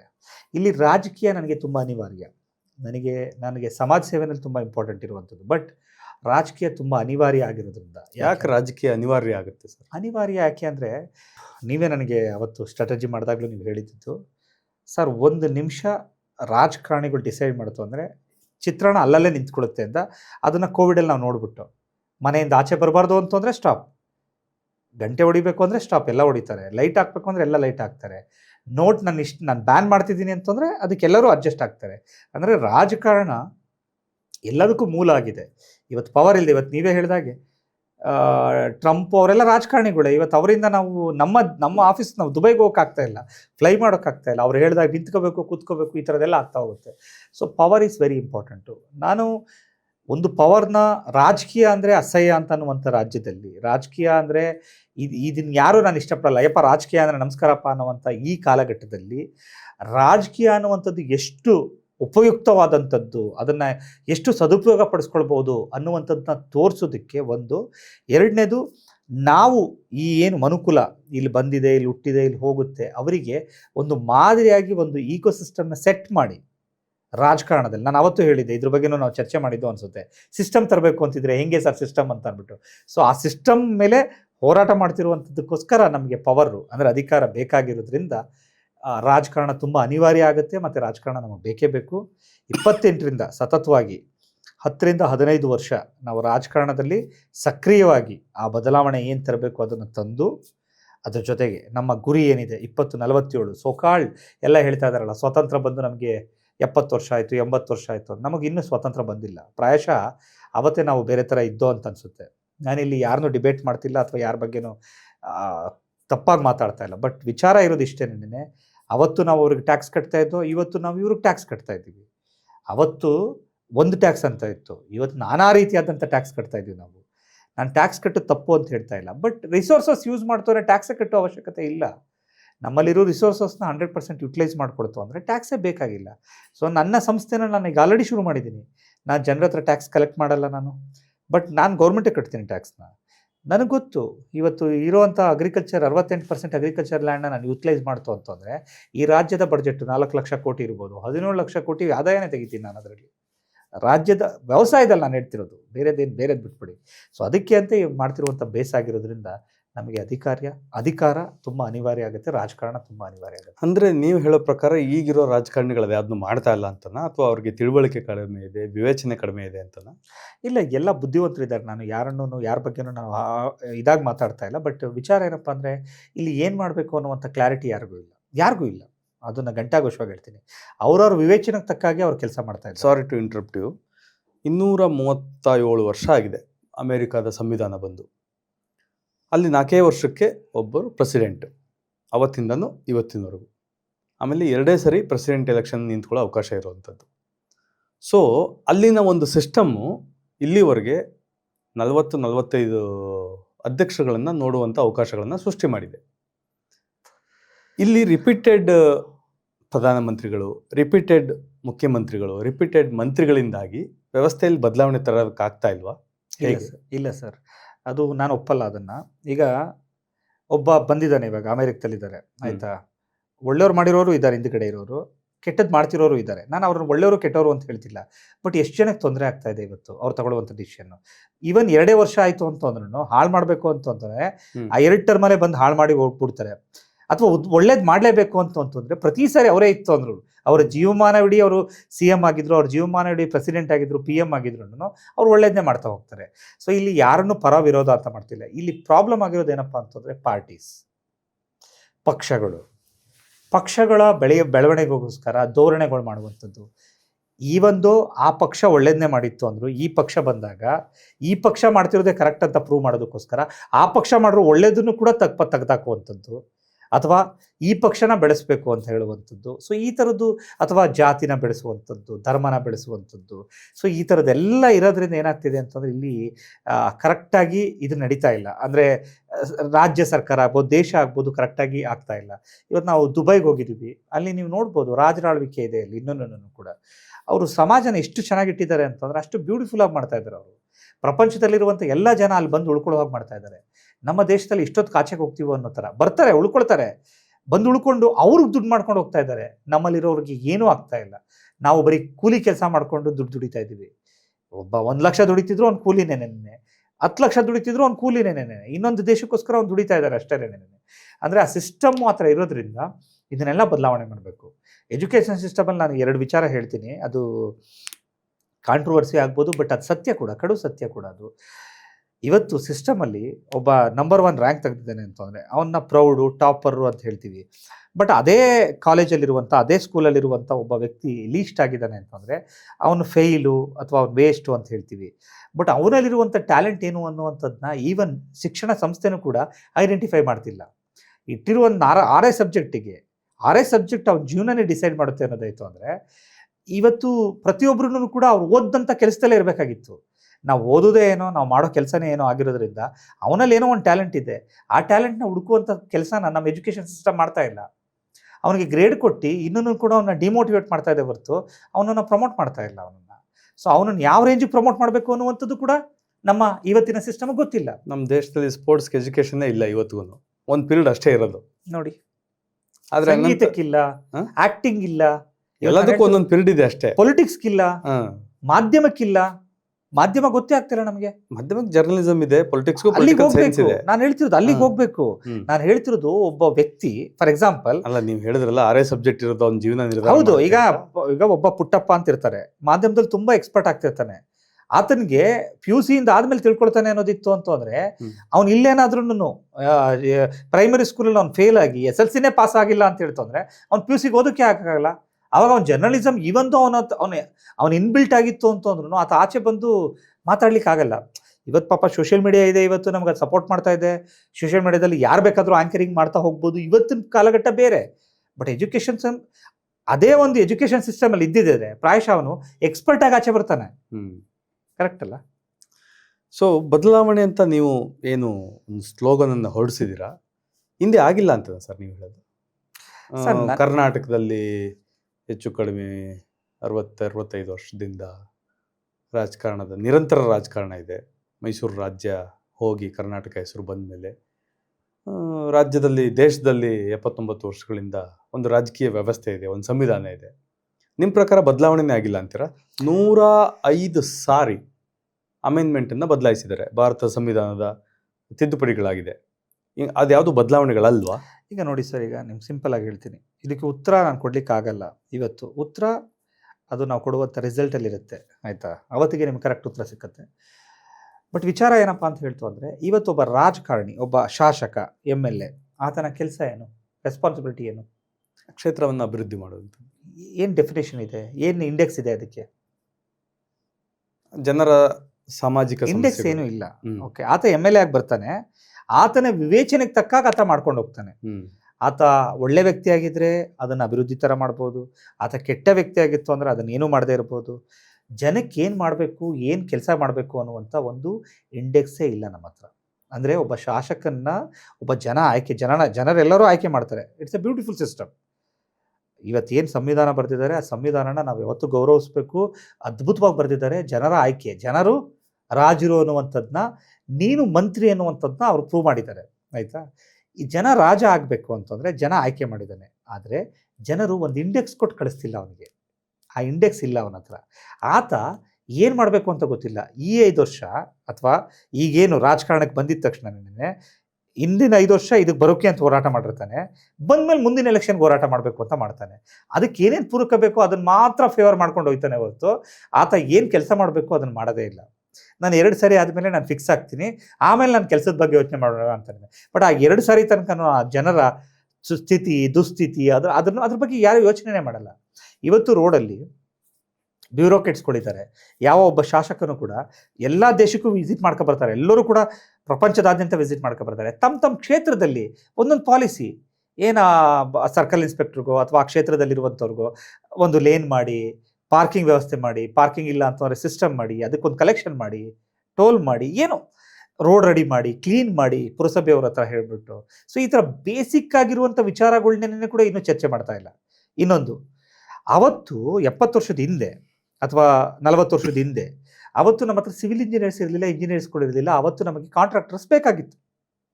ಇವತ್ತು ಎಷ್ಟೋ ಜನ ಇಂಜಿನಿಯರ್ಸು ಕೆಲಸ ಇಲ್ಲ ಅಂತ ಕೂತಿದ್ದಾರೆ. ಅವ್ರಿಗೆ ಕೆಲಸ ಕೊಡ್ತು ಅಂದರೆ, ಗೌರ್ಮೆಂಟ್ ಕೆಲಸ ಕೊಡ್ತು ಅಂದರೆ ಕಾಂಟ್ರಾಕ್ಟರ್ಸೇ ಬೇಡ ನಮಗೆ. ಗೌರ್ಮೆಂಟಲ್ಲಿರುವಂಥ ಬೊಕ್ಕಸದಲ್ಲಿ ಏನು ಕಾಂಟ್ರಾಕ್ಟರ್ ಕೊಡ್ತಿದ್ದೀರಾ ಅದರ ಅರ್ಧದಷ್ಟು ದುಡ್ಡನ್ನ ಕೊಡ್ತು ಅಂತಂದರೆ ಅವರೆಲ್ಲ ಬಂದ್ಬಿಟ್ಟು ಕೆಲಸ ಮಾಡ್ಬಿಟ್ಟು ಹೋಗ್ತಾರೆ. ಅದ್ಭುತವಾದ ಕೆಲಸ ಮಾಡ್ತಾರೆ, ಅವರ ಕ್ಷೇತ್ರದಲ್ಲಿ ಕೆಲಸ ಮಾಡ್ತಾರೆ. ಎಲ್ಲರೂ ಬೆಂಗಳೂರಲ್ಲೇ ಬಂದು ಮೆಟ್ರೋ ಸಿಟಿಲೇ ಬಂದು ಕೂತ್ಕೋಬೇಕು ಅನ್ನೋದಿಲ್ಲ. ಒಂದು ಹಳ್ಳಿನಲ್ಲಿ ನೀವು ಸಿಸ್ಟಮ್ನ ರೆಡಿ ಮಾಡ್ಬೋದಲ್ಲ. ಸೊ ಈ ಥರ ಸಾಮಾನ್ಯವಾದಂಥ ಇದೆಲ್ಲ ಹೇಳೋದಕ್ಕೆ ಈಸಿ ಸರ್, ಅದೆಲ್ಲ ಸಿಸ್ಟಮ್ ಒಳಗಡೆ ಹೋದ್ರೆ ಭಾಳ ಕಷ್ಟ ಇದೆ. ಈಗ ನೀವೇ ಎಲೆಕ್ಷನ್ಗೆ ಹೋದ್ರಿ, ಫೈನಲಿ ನಿಮ್ಗೆ ಎಷ್ಟು ಓಟ್ ಬಂತು ಸರ್? ಯಾಕೆ ಅಂದರೆ ನಾನು ಎಲೆಕ್ಷನ್ಗೆ ಹೋಗಿದ್ದು 90 ದಿನದ ಹಿಂದೆ. ಈಗ ಎಲೆಕ್ಷನ್ ಪಾರ್ಟಿಸಿಪೇಟ್ ಮಾಡ್ತೀನಿ ನೋಡಿ 2028ಕ್ಕೆ. 3 ವರ್ಷದ ಹಿಂದೆಯಿಂದನೂ ಕರ್ನಾಟಕ ರಾಜ್ಯ ಪೂರ್ತಿ ನಾನು ಕೆಲಸ ಮಾಡ್ತಾ ಇದ್ದೀನಿ. ಅರ್ಥ ಆಯ್ತಾ? ಈ ಎಲೆಕ್ಷನ್ ರಿಸಲ್ಟು ನನ್ನ ನಿಜವಾದ ವರ್ಕ್ಗೆ ಜನ ಕೊಡುವಂಥ ರೆಸ್ಪಾನ್ಸ್ ಆಗಿರುತ್ತೆ. ಅರ್ಥ ಆಯ್ತು? ರಾಜ್ಯದ ರಾಜಕಾರಣ ಅನ್ನುವಂಥದ್ದು ಏನು ತಿದ್ದುಪಡಿ ಅಂತ ಅನ್ನುವಂಥದ್ದು 97ನೇ ಇಸ್ವಿಗಿನ ಹಿಂದೆ, ಗ್ಲೋಬಲೈಸೇಷನ್ಗಿಂತ ಹಿಂದೆ ಒಂದು ಥಿಯೇಟ್ರ್ ಅಂತಂದರೆ ಜನ ಹೋಗ್ಬಿಟ್ಟು ಉಗಿತಾ ಇದ್ರು, ಬೀಡಿ ಸೇದ್ತಾ ಇದ್ರು, ಸಿಗರೇಟ್ ಸೇದ್ತಾ ಇದ್ರು, ನುಗ್ತಾ ಇದ್ರು, ಎಲ್ಲ ಮಾಡ್ತಾಯಿದ್ರು. ಇವತ್ತು ಅದೇ ಜನ ಬೆಂಗಳೂರಿಗೆ ಬಂದು PVRಗೆ ಹೋಗಬೇಕು ಅಂತವ್ರು, ಐನಾಕ್ಸ್ಗೆ ಹೋಗಬೇಕು ಅಂತಂದರೆ ಸಿಸ್ಟಮ್ ಆಗಿ ಹೋಗ್ತಾರೆ. ಅವರು ಎಲ್ಲೂ ಉಗಿಯಲ್ಲ, ಸ್ಮೋಕ್ ಮಾಡಲ್ಲ, ಕಿರ್ಚಲ್ಲ, ಆ ಡಿಸೆನ್ಸಿನ ಮೇಂಟೈನ್ ಮಾಡ್ತಾರೆ. ಅಂದರೆ ಆ ಎನ್ವೈರ್ನಮೆಂಟ್ನ ಕ್ರಿಯೇಟ್ ಮಾಡ್ತಾ ಹೋಗ್ತಿತ್ತು ಅಂದರೆ ಅಲ್ಲೆಲ್ಲ ಆ ಡಿಸೆನ್ಸಿ ಬರುತ್ತೆ. ಇವತ್ತು ನೀವು ಅಪಾರ್ಟ್ಮೆಂಟ್ ಒಳಗಡೆ ಹೋಗಿ ಎಷ್ಟು ಕ್ಲೀನಾಗಿರುತ್ತೆ, ಎಷ್ಟು ಸ್ವಚ್ಛವಾಗಿರುತ್ತೆ, ಹೌಸ್ ಕೀಪಿಂಗ್ ಮೇಂಟೈನ್ ಮಾಡ್ತಿದ್ದಾರೆ. ಅದೇ ಸಿಸ್ಟಮ್ನ ನಾವು ರೋಡಿಗೆ ತಂದುಬಿಡ್ತು ಅಂತಂದರೆ ಎಲ್ಲ ರೋಡು ಬ್ಯೂಟಿಫುಲ್ ಆಗಿರುತ್ತೆ. ಅದನ್ನೇ ಬೇರೆ ದೇಶದವ್ರು ಮಾಡ್ತಿರೋದು. ಇನ್ನೇನು ಎಕ್ಸ್ಟ್ರಾಡಿನರಿ ಏನು ಮಾಡ್ತಾ ಇಲ್ಲ ಅವರು. ನಾವೊಂದು ಅಪಾರ್ಟ್ಮೆಂಟಿಗೆ ಮಾಡುವಂಥದ್ದನ್ನ ಅವರು ದೇಶಕ್ಕೆ ಮಾಡ್ತಾ ಇದ್ದಾರೆ ಅಷ್ಟೇ. ಅವ್ರ ಹೌಸ್ ಕೀಪಿಂಗ್ನ ನಾವು ಅಪಾರ್ಟ್ಮೆಂಟಲ್ಲಿ ಇಡ್ತೀವಿ, ಇವ್ರು ದೇಶದಲ್ಲಿ ಇಡ್ತಾರೆ. ಆ ಕ್ಲೀನ್ಲಿನೆಸ್ಸು ಅದನ್ನೆಲ್ಲ ತರೋದಕ್ಕೆ ಏನು ರಾಕೆಟ್ ಸೈನ್ಸ್ ಬೇಕಾಗಿಲ್ಲ. ಹೇಳೋದು ಸುಲಭ, ಕರೆಕ್ಟು. ಮಾಡೋದು ಕಷ್ಟ ಅಂತ ಯಾಕೆ ಅನ್ಕೋಬೇಕು? ಇವತ್ತು ನಾನು ಹೇಳ್ತೀನಿ, ಕೇಳಿಸ್ಕೊಳ್ಳಿ. ಯಾವ್ದಾದ್ರು ಒಂದು ಎಕ್ಸಾಂಪಲ್ ಕೊಡಿ ಸರ್, ಇಂಪಾಸಿಬಲ್ಗೆ ಈ ಥರದ್ದು ಏನೋ ಒಂದು ಎಕ್ಸಾಂಪಲ್ ಕೊಡಿ ಸರ್. ಇವಾಗ ನಂಬರ್ 1 ಅನ್ನುವಂಥದ್ದನ್ನ ಜೆಫ್ ಬೆಜೋಸ್ ಅಂತ ಅನ್ಕೊಳ್ಳೋಣ. ಅಮೆಝಾನ್ ಅನ್ನುವಂಥ ಒಂದು ಕಂಪನಿ ಆ ದೇಶದಿಂದ ಈ ದೇಶಕ್ಕೆ ಬಂದು ಇಲ್ಲಿ ವ್ಯವಹಾರ ಮಾಡ್ತಾ ಇದೆ. ಅಮೆಝಾನು ಲಕ್ಷಾಂತರ ಜನಕ್ಕೆ ಎಂಪ್ಲಾಯ್ಮೆಂಟ್ ಕೊಟ್ಟಿದೆ ಇಲ್ಲಿ. ಅದೇ ಸರ್ವಿಸ್ನ ಈ ರಾಜ್ಯದಲ್ಲಿ ಮಾಡ್ಬೋದು. ದೇಶ ಬಿಟ್ಬಿಡೋಣ, ಬರೀ ರಾಜ್ಯಕ್ಕೆ ತಗೊಳ್ಳೋಣ. ಕರ್ನಾಟಕ ರಾಜ್ಯದಲ್ಲಿ ಅಮೆಝಾನ್ ಡೆಲಿವರಿ ಕೊಡುವ ಹಾಗೆ ಒಂದು ಆ್ಯಪ್ನ ರೆಡಿ ಮಾಡಿಸೋದಕ್ಕೆ ಎಷ್ಟು ಖರ್ಚಾಗ್ಬೋದು? ಇವ್ರ ಬಡ್ಜೆಟಲ್ಲಿ ಒಂದು ಆ್ಯಪ್ ರೆಡಿ ಆಗುತ್ತೆ. ಅವ್ರು ಡೆಲಿವರಿ ಕೊಡುವ ಹಾಗೆ ನಮ್ಮ ಗೌರ್ಮೆಂಟ್ ಎಂಪ್ಲಾಯೀಸು ಡೆಲಿವರಿ ಕೊಡ್ತು ಅಂತವ್ರು ಎಷ್ಟು ಖರ್ಚಾಗ್ಬೋದು? ಅದರ ಅರ್ಧನೂ ಆಗಲ್ಲ. ಈಗ ಲಾಭ ತಗೊಳ್ತಿರೋನು ಜೆಫ್ ಬೆಜೋಸು. ಅದೇ ಲಾಭ ಈ ರಾಜ್ಯಕ್ಕೆ ಬಂತಲ್ವಾ? ಆ ಲಾಭ ನಿಮಗೆ ಗೆಸ್ಸೇ ಇಲ್ದಿರುವಂಥ ಲಾಭ. ಅದರಲ್ಲಿ ನೀವೇನು ಮಾಡಿ ಅಂದರೆ ಸೇವೆ ಮಾಡಿ. ನಾನು ಸಿಂಪಲ್ ಆಗಿ ಹೇಳ್ತಿರೋದು ಒಂದು ಸಣ್ಣ ಎಕ್ಸಾಂಪಲ್ಲು. ಈ ಥರ ಪ್ರತಿ ದೇಶದಲ್ಲಿ MNC BPO ಕಂಪ್ನಿಗಳನ್ನ ಮಾಡಿದ್ದಾರೆ. ಬಟ್ ಈಗ ಪ್ರೈವೇಟ್ ಸೆಕ್ಟರ್ ಮಾಡುವಂಥದ್ದೆಲ್ಲವನ್ನು ಗೌರ್ಮೆಂಟ್ ಮಾಡೋಕ್ಕಾಗಲ್ವಲ್ಲ ಸರ್? ಯಾಕಾಗಲ್ಲ? ಏನು ಗೊತ್ತಾ ಸರ್, ಗೌರ್ಮೆಂಟ್ಗೆ ಒಂದು ಮಿತಿ ಇದೆ, ಪ್ರೈವೇಟ್ ಸೆಕ್ಟರ್ಗೆ ಆ ಮಿತಿ ಇಲ್ಲ. ಏನು ಮಿತಿ ಇರ್ಬೋದು? ಗೌರ್ಮೆಂಟು ಎಲ್ಲರನ್ನೂ ಒಂದೇ ಸಮಾನಾಗಿ ನೋಡ್ಬೇಕು ಸರ್. ಹೌದು. ಪ್ರೈವೇಟ್ ಹಂಗೆ ನೋಡೋಕ್ಕಾಗಲ್ಲ. ಪ್ರೈವೇಟು ಈಗ ನೋಡಿ, ತಾಜ್ ಹೋಟೆಲ್ಲು, ಒಬೆರಾಯ್ ಹೋಟೆಲ್ಗಳಲ್ಲಿ ಅದು ಪ್ರೈವೇಟ್ ಸೆಕ್ಟರು. ಅಲ್ಲಿ ಯಾರು ಹೋಗ್ಬೇಕು ಅಂತ ಹೋಟ್ಲುಗಳು ಡಿಸೈಡ್ ಮಾಡ್ಕೋತವೆ, ಅಲ್ಲಿಗೆ ಯಾರು ಬರಬೇಕು ಅಂತ. ದುಡ್ಡಿರೋರೇ ಬರಬೇಕು, ಶ್ರೀಮಂತರೇ ಬರಬೇಕು, ಕ್ಲಾಸ್ ಪೀಪಲ್ಸ್ ಬರಬೇಕು. ಅವರ ಸರ್ವಿಸ್ ಹಿಂಗೆ ಇರಬೇಕು ಅಂತ. ಬಟ್ ಆದರೆ ಗೌರ್ಮೆಂಟ್ ಕಟ್ಟೋ ಸಮುದಾಯ ಭವನಕ್ಕೆ ಇಂಥವರೇ ಹೋಗ್ಬೇಕು ಅಂತೇನಿಲ್ಲ. ವಿಧಾನಸೌಧ ಏನ್ ಬಹುಶಃ ಇರೋದು ಅದು ಜನರಲ್ ಪಬ್ಲಿಕ್ 100%. ನಾನು ಇಂದುವರೆಗೂ ಸರ್ 43 ವರ್ಷ ಆಯ್ತು ಸರ್ ನನಗೆ ಇಲ್ಲಿವರೆಗೂ ಮುಖ್ಯಮಂತ್ರಿ ಚೇಂಬರ್ ಒಳಗಡೆ ಹೋಗಕ್ಕಾಗಿಲ್ಲ ಸರ್ ನನಗೆ. ಸರ್ ಅದು ಏನು ಗೊತ್ತಾ, ನಿಮ್ಗೆ ಅನಿವಾರ್ಯತೆನೇ ಸೃಷ್ಟಿಯಾಗಿಲ್ಲ. ಅಂದ್ರೆ ನಾನು ಹೇಳ್ತಿದ್ದು ನಿಮ್ಗೆ ಅನಿವಾರ್ಯತೆ ಸೃಷ್ಟಿ ಆದ್ರೆ 100% ನೀವು 3ನೇ ಮಾಡಿಲಿ 324 ನಂಬರ್ ಹೋಗ್ತೀರಾ. ಆದ್ರೆ ಆ ಅನಿವಾರ್ಯತೆ ಸೃಷ್ಟಿ ಆಗ್ಬೇಕು. First of all common man ಅಂದ್ರೆ ಒಪ್ಕೊಳ್ತೀರಾ, ಈಗ ಗೌರ್ಮೆಂಟ್ಗೂ ಒಂದು ಪ್ರೋಟೋಕಾಲ್ ಇದೆ ಅಂತ ಒಪ್ಕೊಳ್ತೀರಾ? 100% ಇದೆ ಸರ್. ಏನ್ ಗೊತ್ತಾ, ಸೇಮ್ ಈ ವಿಧಾನಸೌಧದಲ್ಲಿ ಕಾಮನ್ ಮ್ಯಾನ್ ಕೆಲಸ ಇಲ್ಲ ಸರ್. ಅಲ್ಲಿ ಕಾಮನ್ ಮ್ಯಾನ್ ಕೆಲಸ ಇರೋದು ಗ್ರಾಮ ಪಂಚಾಯತಿನಲ್ಲಿ, ಸೇಮ್ ಜಿಲ್ಲಾ ಪಂಚಾಯತಿನಲ್ಲಿ, ತಾಲೂಕ್ ಪಂಚಾಯತಿ. ಅಲ್ಲಿಗೆ ಬರ್ತೀನಿ, ನಾನು ಅದೇ ಪಾಯಿಂಟ್ ಬರ್ತೀನಿ. ಸೇಮ್ ಪ್ರೋಟೋಕಾಲ್ ನಾನು ಹೇಳ್ತಿರುವಂಥದ್ದು. ಹೈರಾರ್ಕಿ ಸಿಸ್ಟಮ್ ಅನ್ನುವಂಥದ್ದು ಗೌರ್ಮೆಂಟ್ ಅಲ್ಲಿ ಇಲ್ಲ ಅಂತಲ್ಲ, ಇದ್ದೇ ಇದೆ, ಎಲ್ಲಾ ಕಡೆನೂ ಇದೆ, ಎಲ್ಲಾ ಕಡೆನೂ ಹೈರಾರ್ಕಿ ಇದೆ. ಅದಕ್ಕೆ ಹೇಳೋದು ಮುಖ್ಯಮಂತ್ರಿ, ಹೋಮ್ ಮಿನಿಸ್ಟರು, ಶಾಸಕರು ಅಥವಾ ಸಚಿವರು, ಶಾಸಕರು, ಗ್ರಾಮ ಪಂಚಾಯತಿ, ಜಿಲ್ಲಾ ಪಂಚಾಯತಿ, ಹೈರಾರ್ಕಿ ಇದೆ, ಎಲ್ಲ ಕಡೆ ಹೈರಾರ್ಕಿ ಇದೆ. ಹೈರಾರ್ಕಿ ಸಿಸ್ಟಮ್ನ ನಾವು ಕರೆಕ್ಟಾಗಿ ಮೇಂಟೈನ್ ಮಾಡಿದ್ರೆ ಸಾಕು. ಇಲ್ಲಿ ಯಾವನು ಕೂಡ ನನಗೆ ಹೇಳಿದ್ರಲ್ಲ, ಅನಿವಾರ್ಯತೆ ನಿಮಗೆ ಬಂದರೆ ಅಲ್ಲೂ ಸಿಕ್ಕುತ್ತೆ ಅವಕಾಶ ಅಂತ. ನನಗೆ ಅನಿವಾರ್ಯತೆ ಇಲ್ಲ ಅಂತ ನಾನು ಹೋಗಿಲ್ಲ, ಅನಿವಾರ್ಯತೆ ಇರೋನು ಬಿಡ್ಬೇಕು ಅಲ್ಲಿಗೆ. ಆದರೆ ಇಲ್ಲಿ ಏನಾಗ್ತಿರುವಂಥದ್ದು, ನೆಪೋಟಿಸಮ್ ಆಗ್ತಾ ಇದೆ. ನೆಕ್ಸ್ಟ್ ಜನ್ರೇಷನ್ ಅವ್ರವ್ರ ಪೀಳಿಗೆಯವ್ರನ್ನೇ ಕರ್ಕೊಂಡು ಹೋಗ್ಬೇಕು ಅಂತಿದೆ. ಇದು ಯಾವ ರೂಲ್ಸಲ್ಲೂ ಇಲ್ಲ ಗೌರ್ಮೆಂಟಲ್ಲಿ, ಬಟ್ ಅನಿವಾರ್ಯ ತರ್ತಾ ಇದ್ದಾರೆ. ಇವತ್ತು ನಾನು ಹೇಳಲ್ಲ, ಬಟ್ ಸೂಕ್ಷ್ಮವಾಗಿ ಹೇಳ್ತೀನಿ, ಅದು ಅರ್ಥ ಆಗೋರ್ಗೆ ಅರ್ಥ ಆಗಲಿ, ಆಯಿತಾ?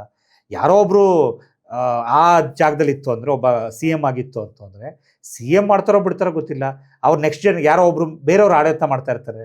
ಈ ಥರದ್ದೆಲ್ಲ ನಾವು ನೋಡ್ತಾ ಇದ್ದೀವಿ, ಎಲ್ಲ ಕಡೆನೂ ನೋಡ್ತಾ ಇದ್ದೀವಿ, ಎಲ್ಲ ರಾಜ್ಯದಲ್ಲೂ ನೋಡ್ತಾ ಇದ್ದೀವಿ. ಯಾಕೆ ಇದನ್ನು ಹೇಳ್ತಿದ್ದೀನಿ ಅಂತಂದರೆ, ಸಿಸ್ಟಮ್ ಅಂತ ಇರುವಂಥ ಸಿಸ್ಟಮಲ್ಲೇ ಕರೆಕ್ಟ್ ಆದಂಥ ಸಿಸ್ಟಮ್ ಇಲ್ಲ. ಇವತ್ತು ನೀವು ಹೇಳ್ಬೋದು ಗೌರ್ಮೆಂಟಲ್ಲಿ ಆ ಥರದ ಅಧೀನ ಇಲ್ಲ ಅಂತ, ಎಲ್ಲ ಮಾಡ್ತೀವಿ ಅಂತಂದ್ರೆ ಇವತ್ತು ನಾನು ಹೇಳ್ತೀನಿ, ಬೆಸ್ಕಾಮ್ಗೆ ಕೊಟ್ರಪ್ಪ, ಪ್ರೈವೇಟೈಸೇಷನ್ ಮಾಡಿದ್ರು, ಬೇಕಾಗಿರಲಿಲ್ಲ, ಇಲ್ಲೇ ಮಾಡ್ಬೋದಿತ್ತು, ಸರ್ಕಾರನೇ ಮಾಡ್ಬೋದು. ಇವತ್ತು ನೋಡಿ ರೋಡಲ್ಲಿ ವೈರ್ ಹಾಕಿದ್ದಾರೆ, ಯಾಕೆ ಹಾಕಿದ್ದಾರೆ ಅಂತ ಪ್ರಶ್ನೆ ಮಾಡೋರಿಲ್ಲ. ವೈರ್ ಬಿದ್ದು ಕೆಳಗೆ ನೀರಲ್ಲಿ ಬಿದ್ದು ಅಂದ್ರೆ ಕೇಳೋರಿಲ್ಲ, ರೋಡ್ ಹೊಡೆದೋಗಿತ್ತು ಅಂದ್ರೂ ಕೇಳೋರಿಲ್ಲ. ಅಂದ್ರೆ ನಿಮ್ಮ ಪ್ರಕಾರ ಏನು ಸರ್, ಏನು ಅಕೌಂಟಬಿಲಿಟಿ ಇರಬೇಕು ಅಂತ? ಎಕ್ಸಾಕ್ಟ್ಲಿ. ಯಾರಿಗೆ? ರಾಜರಿಗೆ. ಯಾರು ರಾಜರು? ಪ್ರಜೆಗಳಿಗೆ.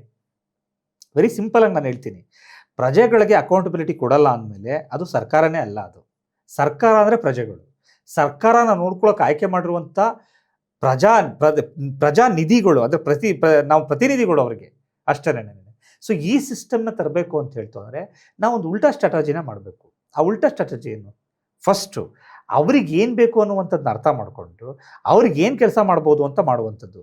ಸರ್ಕಾರದ ಹತ್ರ ನಾನೇನು ಬೆನಿಫಿಟ್ ತಗೋತಾ ಇಲ್ಲ ಸರ್ ಇಲ್ಲಿ ತನಕ. ನಾನು ಅಂದರೆ ಸೋಕಾಲ್ಡ್ ಗೌರ್ಮೆಂಟ್, ಕರ್ನಾಟಕ ರಾಜ್ಯ ಸರ್ಕಾರ ಅಂತನ್ನುವಂಥದ್ರಿಂದ ಕೊಡುವಂಥ ಸಬ್ಸಿಡೀಸ್ ಆಗಲಿ, ಬೆನಿಫಿಟ್ಸ್ ಆಗಲಿ, ಅವಕಾಶಗಳಾಗಲಿ, ಇದು ಯಾವುದೂ ನನಗೆ ಬೇಕಾಗಿಲ್ಲ. ನಾನು ನನ್ನ ಟ್ಯಾಲೆಂಟಿಂದ ಸ್ವಂತವಾಗಿ ದುಡಿದು ಅದರಿಂದ ಬರುವಂಥದ್ರಲ್ಲಿ ಸಮಾಜಕ್ಕೆ ಏನು ಮಾಡ್ಬೋದು ಅದನ್ನು ಫೌಂಡೇಶನ್ ಮುಖಾಂತರ ಮಾಡ್ತಾಯಿದ್ದೀನಿ.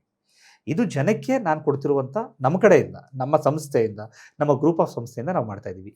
ಇದು ನೀವು ಕೇಳಿದ್ರಲ್ಲ ಈಗ ಒಂದು ಪ್ರಶ್ನೆ, ಇದಕ್ಕೊಂದು ಉದಾಹರಣೆ ಕೊಡಿ ಅಂತ. ಇದು ಮುಂದಿನ ಎಲೆಕ್ಷನ್ನಲ್ಲಿ ರಾಜ್ಯದ ರಾಜಕಾರಣಕ್ಕೆ ಒಂದು ಉದಾಹರಣೆಯಾಗಿ ನಾವು ಸೆಟ್ ಮಾಡಿರ್ತೀವಿ. ಸರ್, ಕರ್ನಾಟಕದ ರಾಜಕಾರಣವನ್ನು ಅರ್ಥ ಮಾಡ್ಕೊಳ್ಳೋದಕ್ಕೆ 20 ವರ್ಷದ ರಾಜಕಾರಣ ಅರ್ಥ ಮಾಡ್ಕೊಳ್ಳೋಕ್ಕೆ ಮಿನಿಮಮ್ 1.5 2 ವರ್ಷ ಟೈಮ್ ಬೇಕು. ಕರ್ನಾಟಕದಲ್ಲಿ ಈಗ ಆಲ್ರೆಡಿ 60 70 ವರ್ಷದ ರಾಜಕಾರಣ ನಡೆದೋಗಿದೆ. ಈ ರಾಜಕಾರಣವನ್ನು ಸ್ಟಡಿ ಮಾಡೋದಕ್ಕೆ ಒಂದು 7-8 ವರ್ಷ ಟೈಮೇ ಬೇಕು. ನೀವು ಇನ್ನು 2 ವರ್ಷದಲ್ಲಿ ನಾನು ಚುನಾವಣೆಗೆ ಹೋಗ್ತೀನಿ, ಅದರಲ್ಲಿ ಒಂದು ದೊಡ್ಡ ಬದಲಾವಣೆ ತರ್ತೀನಿ ಅಂತಿರಲ್ಲ, ಭ್ರಮೆ ಅನ್ಸಲ್ವಾ ನಿಮಗೆ? ಸರ್, ಈಗ ಒಂದು 150 ವರ್ಷ ಅಥವಾ 200 ವರ್ಷದಿಂದನೂ ರಾಕೆಟ್ನ ಕೆಳಗಡೆ ಇಳಿಸೋಕ್ಕಾಗಲ್ಲ ಅಂತ ಅನ್ನುವಂಥ ಒಂದು ಭ್ರಮೆಯಲ್ಲಿ ಇಡೀ ಪ್ರಪಂಚ ಇತ್ತು. ಒಬ್ಬ ಬರ್ತಾನೆ ಇಲಾನ್ ಮಸ್ಕ್ ಅಂತ ಅಂದ್ಬಿಟ್ಟು, ಆತ ಹೇಳ್ತಾನೆ ಉಲ್ಟಾ ಇಳಿಸೋಣ ಅಂತ ಅಂದ್ಬಿಟ್ಟು, ಅಂತಂತ ದೊಡ್ಡ ಸೈಂಟಿಸ್ಟ್ಗಳೇ ಹೇಳಿದ್ದಾರೆ ಆಗಲ್ಲ ಅಂತ ಅಂದ್ಬಿಟ್ಟು ನೀನು ಹೆಂಗೆ ಇಳಿಸ್ತೀಯ ಅಂತ ಅಂದ್ಬಿಟ್ಟು, ಅವನು ಒಬ್ಬ ಮನುಷ್ಯನೇ ಹೇಳಿರುವಂಥವನು. ನಾವು ಟ್ರೈ ಮಾಡೋಣ, ಇಳಿಸೋಣ. ಇಳೀತು ಅಂತಂದರೆ ಇತಿಹಾಸ, ಇಳಿಲಿಲ್ಲ ಅಂತಂದ್ರೆ ಪ್ರಯತ್ನ ಮಾಡೋಣ, ಇಳಿಸೋದಕ್ಕೆ ಪ್ರಯತ್ನ ಮಾಡೋಣ ಅಂತ ಅಂದ್ಬಿಟ್ಟು ನಾನು ಅದೇ ಹಾದಿನಲ್ಲಿ ನಾನು ಹೇಳ್ತಿರುವಂಥದ್ದು ಖಂಡಿತ ಸತ್ಯ. ನೀವು ಹೇಳ್ತಿರುವಂಥದ್ದು 2 ವರ್ಷದಲ್ಲಿ ಆಗಲ್ಲ ಅಂತ ಅನ್ನುವಂಥದ್ದು. ಬಟ್ ನಾನು ಒಂದು ಸಣ್ಣ ಎಕ್ಸಾಂಪಲ್ ಕೊಟ್ಬಿಟ್ಟು ಮುಂದುವರಿತೀನಿ. ಇವತ್ತು ನೀವು 10 ದಿನ ಊಟ ಮಾಡಿಲ್ಲ ಅಂತ ಅಂದ್ಕೊಳ್ಳಿ, 10 ದಿನ ಊಟ ಮಾಡಿಲ್ಲ ಅಂತ ಅಂದ್ಕೊಳ್ಳಿ. ನನಗೆ ನಿಮ್ಮ ಬಗ್ಗೆ ಸ್ಟಡಿ ಮಾಡಿ ಊಟ ಕೊಡಬೇಕು ಅನ್ನೋದಿಲ್ಲ. ನಿಮಗೆ ಬೇಕಾದ್ರೆ ಫಸ್ಟ್ ಊಟ ಕೊಡೋಣ, ಹಸಿ ಮುಕ್ತರಾಗಿ. 1 ದಿನ ಕೊಡೋಣ, 2 ದಿನ ಕೊಡೋಣ, 3 ದಿನ ಕೊಡೋಣ, 4ನೇ ದಿನ ನಾನು ಕೇಳೋ ಅವಶ್ಯಕತೆ ಇಲ್ಲ. ನೀವೇ ನಿಮ್ಮ ಇತಿಹಾಸ ಹೇಳ್ತೀರಾ ನನಗೆ. ಅಂದರೆ ರಾಜ್ಯದ ರಾಜಕಾರಣನ ಅರ್ಥ ಮಾಡ್ಕೊಳ್ಳೋ ಅವಶ್ಯಕತೆ ಇಲ್ಲ. ಅರ್ಥ ಈಗ ಎಲ್ಲರಿಗೂ ಆಗಿದೆ, ಎಲ್ಲರ ಹತ್ರನೂ ಇದೆ. ನಾನು ಮಾಡಬೇಕಾಗಿರೋದೇನೆಂದರೆ ಹಸ್ದಿರೋರಿಗೆ ಊಟ ಕೊಡಬೇಕು. ಅಂದರೆ ಅವ್ರಿಗೆ ಬೇಕಾಗಿರುವಂಥ ಒಂದು ಅವಶ್ಯಕತೆ ಏನಿದೆ ಅದನ್ನು ನಾನು ಕೊಡ್ತು ಅಂತಂದರೆ ಅದು ಅವ್ರಿಗೆ ಸ್ಯಾಟಿಸ್ಫೈ ಆಗುತ್ತೆ. ಅದು ಸ್ಯಾಟಿಸ್ಫೈ ಆದಾಗ ನಾನು ಈಗಲೂ ಹೇಳ್ತಾ ಇದ್ದೀನಲ್ವಾ, 28ಕ್ಕೆ ಎಲೆಕ್ಷನ್ ದಿನ ಅಂದರೆ ಜನವರಿಯಿಂದ ನಾನು ಕೊಡುವಂಥದ್ದು ಏನಪ್ಪ ಅಂದರೆ ಮ್ಯಾನಿಫೆಸ್ಟೋ ಅಲ್ಲ, ಈ 2 ವರ್ಷ ನಾನು ಮಾಡಿರುವಂಥದ್ದು ಏನು ಅನ್ನುವಂಥದ್ದು ತೋರಿಸ್ತೀನಿ ನಾನು ಅವರಿಗೆ. ಅವ್ರ ಆಯ್ಕೆ ಅದು, ಅವ್ರು ನನಗೆ ಓಟ್ ಹಾಕಬೇಕು ಅಂತ ನಾನು ಮಾಡ್ತಾ ಇಲ್ಲ, ಇದನ್ನು ನಾನು ಬದಲಾವಣೆ ಮಾಡಬೇಕು ಅಂತ ಆಗ್ತಾ ಇದ್ದೀನಿ.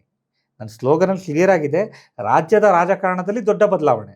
ನೋಡ್ರಪ್ಪ, 70 ವರ್ಷದಿಂದ ನೀವು ನೋಡದೇ ಇರುವಂಥ ಒಂದು ಕೆಲಸನ ನಾವಿವಾಗ ಮಾಡಿದ್ದೀವಿ, ಬದಲಾವಣೆ ತಂದಿದ್ದೀವಿ.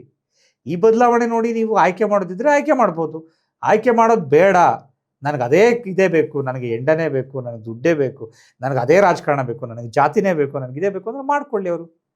ನಾನು ನಿಲ್ಲಿಸಲ್ಲ, 149 ಓಟ್ ಬಂದಾಗಲೇ ನಾನು ನಿಲ್ಲಿಸಿಲ್ಲ. ಇನ್ನು ಇಷ್ಟು ಹೋಗ್ಬಿಟ್ಟು ನಿಲ್ಲಿಸ್ತೀನ, ಇನ್ನೂ 10 ವರ್ಷ ಆಗಲಿ ಮಾಡ್ತೀನಿ, ಇನ್ನೂ 15 ವರ್ಷ ಆಗಲಿ ಮಾಡ್ತೀನಿ. ಸೊ ನಿಮಗೆ ಈಗ 2 ವರ್ಷ 28ಕ್ಕೆ 2 ವರ್ಷಕ್ಕೆ ಫೇಲ್ ಆಯಿತು ಅಂತಂದರೆ 33ಕ್ಕೆ ಬರುತ್ತೆ ಅಂದರೆ 7 ವರ್ಷ ಆಯಿತು. ಇನ್ನೂ ಆಗಲೂ ಫೇಲ್ ಆಯಿತು ಅಂದ್ಕೊಳ್ಳಿ, 28ಕ್ಕೆ ಬರೋದ್ರೆ 12 ವರ್ಷ ಆಯಿತು. ಆದರೆ ನನಗಿನ್ನೂ ಟೈಮ್ ಎಷ್ಟಿದೆ ಹೇಳಿ, ನನಗೀಗ 43 ವರ್ಷ, ಇನ್ನೂ 12 ವರ್ಷ ಅಂದರೆ ನನಗೆ 55 ವರ್ಷ ಆಗಿರುತ್ತೆ. ಅದು ಮಾಡ್ಕೊಂಡು ಹೋಯ್ತಾನೆ ಇರೋಣ, ಇವತ್ತಿಂದ ಪಾಯಿಂಟ್ ಹಾಕೋಣ. ಲೂಥರ್ ಮಾರ್ಟಿನ್ ಹೇಳಿದಾಗೆ ಮೊದಲನೇ ಸ್ಟೆಪ್ನ ನಾವು ನೋಡ್ತು ಅಂದರೆ ಸಾಕು, ಮೊದಲನೇ ಸ್ಟೆಪ್ಪು ಅಂತ ಹತ್ಕೊಂಡು ಹೋಗಿ ಕೆಳಗಡೆ ನೋಡ್ತು ಅಂದರೆ ಇಡೀ ಸ್ಟೇರ್ ಕೇಸ್ನೇ ಎತ್ಬಿಟ್ಟಿರ್ತೀವಿ. ಸ್ಟೇರ್ ಕೇಸ್ ನೋಡೋದು ಬೇಡ. ಸೊ ರಾಜ್ಯದ ರಾಜಕಾರಣದ ಇತಿಹಾಸ ಬೇಕಾಗಿಲ್ಲ ನನಗೆ. ಒಂದು ಸ್ಟೆಪ್ಪು ಹಸು ನೋಡೋಣ, ಕೆಲಸ ಕೊಡೋಣ, ಬಿಸ್ನೆಸ್ ರೆಡಿ ಮಾಡಿಸೋಣ, ಅವರೆಲ್ಲರಿಗೂ ಜೀವನ ಮಾಡುವ ಹಾಗೆ ಮಾಡೋಣ, ಮುಂದೆ ನೋಡ್ಕೊಂಡು ಹೋಗೋಣ. ಸರ್, ರಾಜ್ಯದಲ್ಲಿ 2 ನ್ಯಾಷನಲ್ ಪಾರ್ಟಿಗಳು, ಒಂದು ಸ್ಟ್ರಾಂಗ್ ಲೋಕಲ್ ಪಾರ್ಟಿ, ಸಣ್ಣ ಪುಟ್ಟ ಸ್ಥಳೀಯ ಪಾರ್ಟಿಗಳು ಅಂತ ಒಂದಷ್ಟು ರಾಜಕೀಯ ಪಕ್ಷಗಳಿದ್ದಾವೆ. ಪಕ್ಷ ಕಟ್ಕೊಂಡೆ ಅವ್ರ ಕೈಲಿ ಏನೂ ಮಾಡೋಕ್ಕಾಗ್ತಾ ಇಲ್ಲ ಸರ್. ನಾನೊಬ್ಬ ಇಂಡಿವಿಜುವಲ್ ಆಗಿ ಏನೋ ಮಾಡಿಬಿಡ್ತೀನಿ, ಬದಲಾವಣೆ ತರ್ತೀನಿ, 2028ಕ್ಕೆ ಒಂದು ರಿಸಲ್ಟ್ ಕೊಡ್ತೀನಿ, ಅದಾಗಲಿಲ್ಲ ಅಂದರೆ 33 ಕೊಡ್ತೀನಿ, 38 ಕೊಡ್ತೀನಿ. ಇದೆಲ್ಲ ಏನು ಗೊತ್ತಾ ಸರ್, ಅಫ್ಕೋರ್ಸ್ ಯಾರೋ ಒಬ್ಬರು ಆರಂಭದ ದಿನಗಳು ಮಾತಾಡಿದಾಗ ಎಲಾನ್ ಮಸ್ಕ್ ಬಗ್ಗೆನೂ ಮಾತಾಡಿದ್ರು, ಅಂಬಾನಿ ಬಗ್ಗೆನೂ ಮಾತಾಡಿದ್ರು. ಅವರೆಲ್ಲ ಚಿಕ್ಕದ್ರಿಂದನೇ ಶುರು ಮಾಡಿ ಇವತ್ತು 30-35 ವರ್ಷಕ್ಕೆ ಒಂದು ಎಂಪೈರ್ಗಳನ್ನು ಕಟ್ಟಿದ್ದಾರೆ. ಗೊತ್ತಿಲ್ಲ ನಾಳೆ ನೀವೇನಾಗ್ತಿರೋ ಗೊತ್ತಿಲ್ಲ, ನಾನೇನಾಗ್ತೀನೋ ಗೊತ್ತಿಲ್ಲ, ನಿಮ್ಮ ಆಲೋಚನೆಗಳು ಹೇಗೆ ಜನರನ್ನು ತಲುಪುತ್ತೋ ಗೊತ್ತಿಲ್ಲ. ಬಟ್ ಇವತ್ತಿನ ವ್ಯವಸ್ಥೆಗೆ ಪಾರ್ಟಿಗಳಿಟ್ಕೊಂಡು ದೊಡ್ಡ ದೊಡ್ಡ ಒಂದು ಸಾಮ್ರಾಜ್ಯಗಳನ್ನ ಕಟ್ಕೊಂಡು, ಹೈಕಮಾಂಡ್ಗಳನ್ನ ಇಟ್ಕೊಂಡು, ಬೇರೆ ಬೇರೆ ರಾಜ್ಯಗಳ ಫಂಡನ್ನು ಡೈವರ್ಟ್ ಮಾಡಿಕೊಂಡು ಅವರೇ ರಾಜಕಾರಣ ಮಾಡೋಕ್ಕೆ ಒದ್ದಾಡ್ತಾ ಇದ್ದಾರೆ. ಅವರಲ್ಲೇ ಒಳ ರಾಜಕೀಯ, ಹೊರ ರಾಜಕೀಯ, ಪಾರ್ಟಿಗಳನ್ನ ಬಿಟ್ಟು ಹೊಟ್ಟೋಗ್ತಾರೆ. 17 ಜನ ಏಕಾಏಕಿ ರಾಜೀನಾಮೆ ಕೊಡ್ತಾರೆ, ಸರ್ಕಾರ ಬಿದ್ದೋಗುತ್ತೆ. 7 ಜನ ರಾಜ್ಯಸಭೆಗೆ ಉಲ್ಟಾ ವೋಟ್ ಹಾಕ್ತಾರೆ, ಅವರು ವಾಪಸ್ ಬಂದು ಈ ಪಾರ್ಟಿಗೆ ಸೇರ್ಕೋತಾರೆ. ಚುನಾವಣೆ ಸಂದರ್ಭ ಬಂದಾಗ ಏನೇನೇನೋ ಬದಲಾವಣೆಗಳಾಗ್ತವೆ. ಇಂಥವೆಲ್ಲ ರಾಜಕಾರಣ ಇರುವಂಥ ಸಂದರ್ಭದಲ್ಲಿ ವೈಯಕ್ತಿಕವಾಗಿ ಏಕಾಂಗಿಯಾಗಿ ಹಾಗೂ ಯಾವುದೇ ಪಾರ್ಟಿ ಮತ್ತು ಲೇಬಲ್ ಇಲ್ದೇ ನಾನು ಮಾಡಬಹುದು ಅನ್ನೋ ನಂಬಿಕೆ ಇದೆಯಾ ಸರ್ ನಿಮಗೆ? ಖಂಡಿತ ಇದೆ ಸರ್, ನಂಬಿಕೆ ಅಂತೂ ಇದೆ. ಆದರೆ ನಿಮ್ಮ ಪ್ರಶ್ನೆಗಳಿಗೆ 2 ಪ್ರಶ್ನೆಗೆ ಉತ್ತರ ಕೊಡ್ತೀನಿ. ಸೊ 2 ಪ್ರಶ್ನೆನೂ ಕೂಡ ಅದು ತುಂಬ ಚೆನ್ನಾಗಿ ಕೇಳಿದ್ದೀರಾ ನೀವು. ಮೊದಲನೇದು, ಇಷ್ಟೊಂದು ಜನ ಮಾಡ್ತಾ ಇದ್ದಾರೆ, ನ್ಯಾಷನಲ್ ಪಾರ್ಟಿ ಇದೆ, ಅವ್ರ ಕೈಯಲ್ಲೇ ಮಾಡೋಕ್ಕಾಗದೇ ಇರುವಂಥದ್ದು ನಿಮ್ಮ ಕೈಲಿ ಹೇಗಾಗುತ್ತೆ ಸರ್? ಇವಾಗ ಕಬ್ಬಿನ ಮಿಷಿನ್ ಇದೆಯಲ್ಲ ಸರ್, ಹಾಲು ಕೊಡುತ್ತಲ್ಲ, ಅದಕ್ಕೆ ನೀವು ಕಬ್ಬು ಹಾಕ್ತು ಅಂದರೆ ಕಬ್ಬಿನ ರಸ ಬರುತ್ತೆ, ಬೇವಾಗ್ತು ಅಂದರೆ ಬೇವಿನ ರಸ ಬರುತ್ತೆ. Input is always important. ಏನು ಕೆಲಸ ಮಾಡ್ತಿದ್ದೀನಿ ಅಂತ ಹೇಳಿದ್ರೆ ಅದರ ರಿಸಲ್ಟ್ ಬರುತ್ತೆ. ಈಗ ಬದಲಾವಣೆ ಕೆಲಸನ ಅವ್ರು ಮಾಡ್ತಾ ಇದ್ದಾರೆ ಅಂತಂದರೆ ಬದಲಾವಣೆ ರಿಸಲ್ಟ್ ಬರುತ್ತೆ. ಬದಲಾವಣೆ ಕೆಲಸ ಮಾಡ್ದೇನೆ ಅವ್ರವ್ರ ಸೀಟ್ ಉಳಿಸ್ಕೊಳ್ಬೇಕು ಅಂತ ಅವ್ರು ಮಾಡ್ಕೋಯ್ತಿತ್ತು ಅಂದರೆ ಬದಲಾವಣೆ ಅಲ್ಲಿ ಆಗಿರೋದೇ ಇಲ್ಲ. ಸೊ ಅವ್ರು ಸೀಟ್ ಉಳಿಸ್ಕೊಳ್ಳೋ ಚಿಂತೆನಲ್ಲೇನೆ ನಿಮಗೆ ಗೊತ್ತಿರ್ಬೋದು, ನಿಮ್ಮಿಂದನೇ ನಾನು ಕಲ್ತಿರುವಂಥದ್ದು, 6,90,000 ಜನದ ಮೇಲೆ ರಾಜಕಾರಣಿಗಳಿದ್ದಾರೆ ಅಂತ ಅಂದ್ಬಿಟ್ಟು. ಅವ್ರು ಯಾವ ಹಂತದಲ್ಲಾದರೂ ಇರ್ಬೋದು, ಅವನೊಬ್ಬ ಗ್ರಾಮ ಪಂಚಾಯತಿ ಇರ್ಬೋದು, ಅವನೊಬ್ಬ ಇದಿರ್ಬೋದು ಅಂತ. ನನಗೆ ನಿಮ್ಮಿಂದ ತಿಳ್ಕೊಂಡಂತಿದ್ದು, ಪ್ರತಿ ವರ್ಷವೂ ಎಲೆಕ್ಷನ್ ನಡೀತಾ ಇರುತ್ತೆ, ಯಾವಾಗಲೂ ಎಲೆಕ್ಷನ್ಗಳು ಇದ್ದೇ ಇರುತ್ತೆ ಅಂತ. ಅಂದರೆ ರಾಜಕಾರಣ ಸಕ್ರಿಯವಾಗಿರೋದ್ರಿಂದ ಒಬ್ಬ ರಾಜಕಾರಣಿ ಆದವನು ತನ್ನ ಕುರ್ಚಿನ ಉಳಿಸ್ಕೊಳ್ಳೋದಕ್ಕೋಸ್ಕರ ತಾನೀಗ ಅಧಿಕಾರ ತಗೊಂಡು ಬರ್ತಾನೆ. ತುಂಬ ಜನ ಗೊತ್ತಿಲ್ಲ ಸರ್, ರಾಜಕಾರಣಿಗಳ ಪದ ಬಳಸ್ತಾರೆ, ನಾನು ಸಕ್ರಿಯ ರಾಜಕಾರಣದಿಂದ ದೂರ ಇರಲ್ಲ, ಚುನಾವಣಾ ರಾಜಕಾರಣದಿಂದ ಮಾತ್ರ ದೂರ ಇರ್ತೀನಿ ಅಂತ ಸಿದ್ದರಾಮಯ್ಯನವರು ಹೇಳಿದ್ದಾರೆ, DK ಹೇಳ್ತಾರೆ, ದೇವೇಗೌಡರು ಹೇಳ್ತಾರೆ.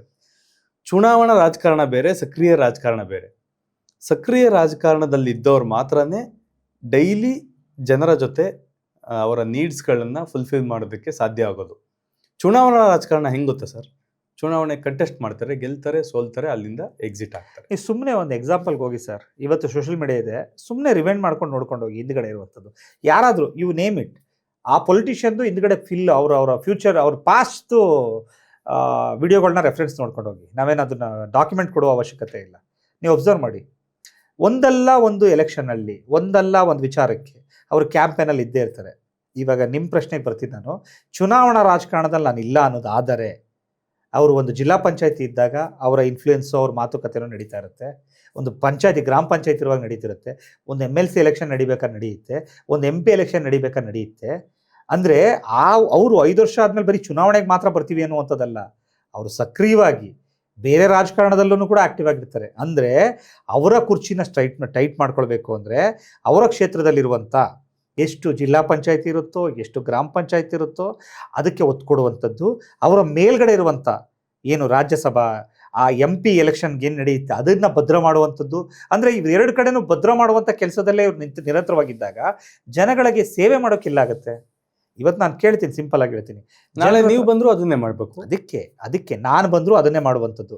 ಇವತ್ತು ನಾನು ನಿಮ್ಮ ಮುಂದೆ ಕೂತ್ಕೊಂಡು ಪಾಡ್ಕಾಸ್ಟಲ್ಲಿ ಮಾಡ್ತಾ ಇದ್ದೀನಿ. ನನಗೆ ದೇವ್ರು ಕೊಟ್ಟಿರುವಂಥದ್ದು 2 ಕೈ, 2 ಕಣ್ಣು, 1 ಬಾಯಿ, 2 ಕಿವಿ, ಇಷ್ಟೇ. 24 ಗಂಟೆ ನನಗೂ ಕೊಟ್ಟಿರುವಂಥದ್ದು. ನಾನೊಬ್ಬ ಹೇಗೆ ಮಾಡೋಕ್ಕಾಗತ್ತೆ? ಈ ಪ್ರಶ್ನೆನ ನನಗೆ ನಾನು ಹಾಕೊಂಡಾಗ, ಒಬ್ಬ ಎಲ್ಲೋ ಬೇರೆ ದೇಶದಲ್ಲಿ ಅಮೆರಿಕದಲ್ಲಿ ಕೂತಿರುವಂಥವನು ಇಲ್ಲಿರುವಂಥ ಎಂಪ್ಲಾಯೀಸ್ಗಳ ಕೈಲಿ ಕೆಲಸ ಮಾಡಿ ಇವ್ರು ದುಡ್ದಂಥ ದುಡ್ಡನ್ನ ಅವನು ಎಂಜಾಯ್ ಮಾಡ್ತಾ ಇದ್ದಾನೆ.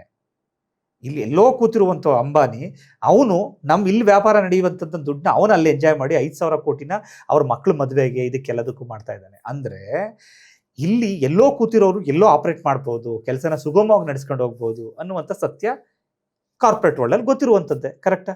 ಇವತ್ತು ನೀವು ಮಾಧ್ಯಮ ನಡೆಸ್ತಾ ಇದ್ದೀರಾ, ರಾಜ್ಯದ ಸುದ್ದಿಗಳನ್ನೆಲ್ಲ ತರ್ತಾ ಇದ್ದೀರಾ. ನೀವು ಮೈನ್ ಎಡಿಟರ್ ಆಗಿತ್ತು ಅಂದ್ರೆ ನಿಮ್ಮ ಸುದ್ದಿಗಳಂತೂ ಬರ್ತಾ ಇದೆ, ಯಾರೊಬ್ರು ಕೆಲಸ ಮಾಡ್ತಾನೆ ಇದ್ದಾರೆ. ಅವ್ರು ಹೇಗೆ ಕೆಲಸ ಮಾಡಬೇಕು ಅನ್ನುವಂಥ ಮಾರ್ಗದರ್ಶನ ನೀವು ಕೊಟ್ಟಿದ್ದೀರಾ ಅಷ್ಟೇ. ಸೊ ಸೇಮ್ ಫಾರ್ಮೆಟ್ನ ನಾನೇನಪ್ಪ ಅಂತಂದರೆ, ಈ ರಾಜಕಾರಣದಲ್ಲಿ ಪ್ರತಿಯೊಂದು ಜಿಲ್ಲಾವಾರುನಲ್ಲಿ ಅದನ್ನು ತಂದು ಸಿಸ್ಟಮ್ ನಡಬೇಕು ಅಂತ. ಅಂದರೆ ರಾಜ್ಯದ ರಾಜಕಾರಣದಲ್ಲಿ ಜನಕ್ಕೆ ಬೇಕಾಗಿರುವಂಥ ಅವಶ್ಯಕತೆಗಳೇನು, ಅದು ಮೂಲಭೂತ ಸೌಕರ್ಯಗಳೇನು, ಅದನ್ನು ತರುವಂಥದ್ದು. ಅದಕ್ಕೆ ಫೌಂಡೇಶನ್ ಅನ್ನುವಂಥ ಹೆಸರಿಂದ ನಾನೇನು ಮಾಡ್ತಿದ್ದೀನಿ ಅಂದರೆ, ಈಗ ಎರಡು ವಿಂಗಡಣೆ ಮಾಡ್ಕೊಂಡಿದ್ದೀನಿ. ಒಂದು ಬಡವರಿಗೆ ಹೆಲ್ಪ್ ಮಾಡುವಂಥದ್ದು, ಇನ್ನೊಂದು ಶ್ರೀಮಂತರಿಗೆ ಅಲ್ಟ್ರಾ ಲಕ್ಸುರಿ ಕೊಡುವಂಥದ್ದು. ಬಿಸ್ನೆಸ್ಸಲ್ಲಿ 4 ವರ್ಗ ಅಂತ ಸರ್. ಇದು ಸಾಧ್ಯ out of the topic, but ಹೇಳ್ಬಿಟ್ಟು ಹೋಗ್ತೀನಿ. ಅದು ಹೇಳಿದ್ರೆ ನಿಮ್ಗೆ ಇನ್ನೂ ಅರ್ಥ ಆಗುತ್ತೆ.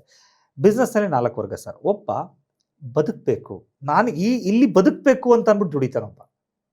ಎರಡನೇವನು ನಾನು ಬದುಕಿದ್ದೀನಿ, 4 ಜನರ ಥರ ಬದುಕಬೇಕು ಅಂತ ದುಡಿತಾನೆ.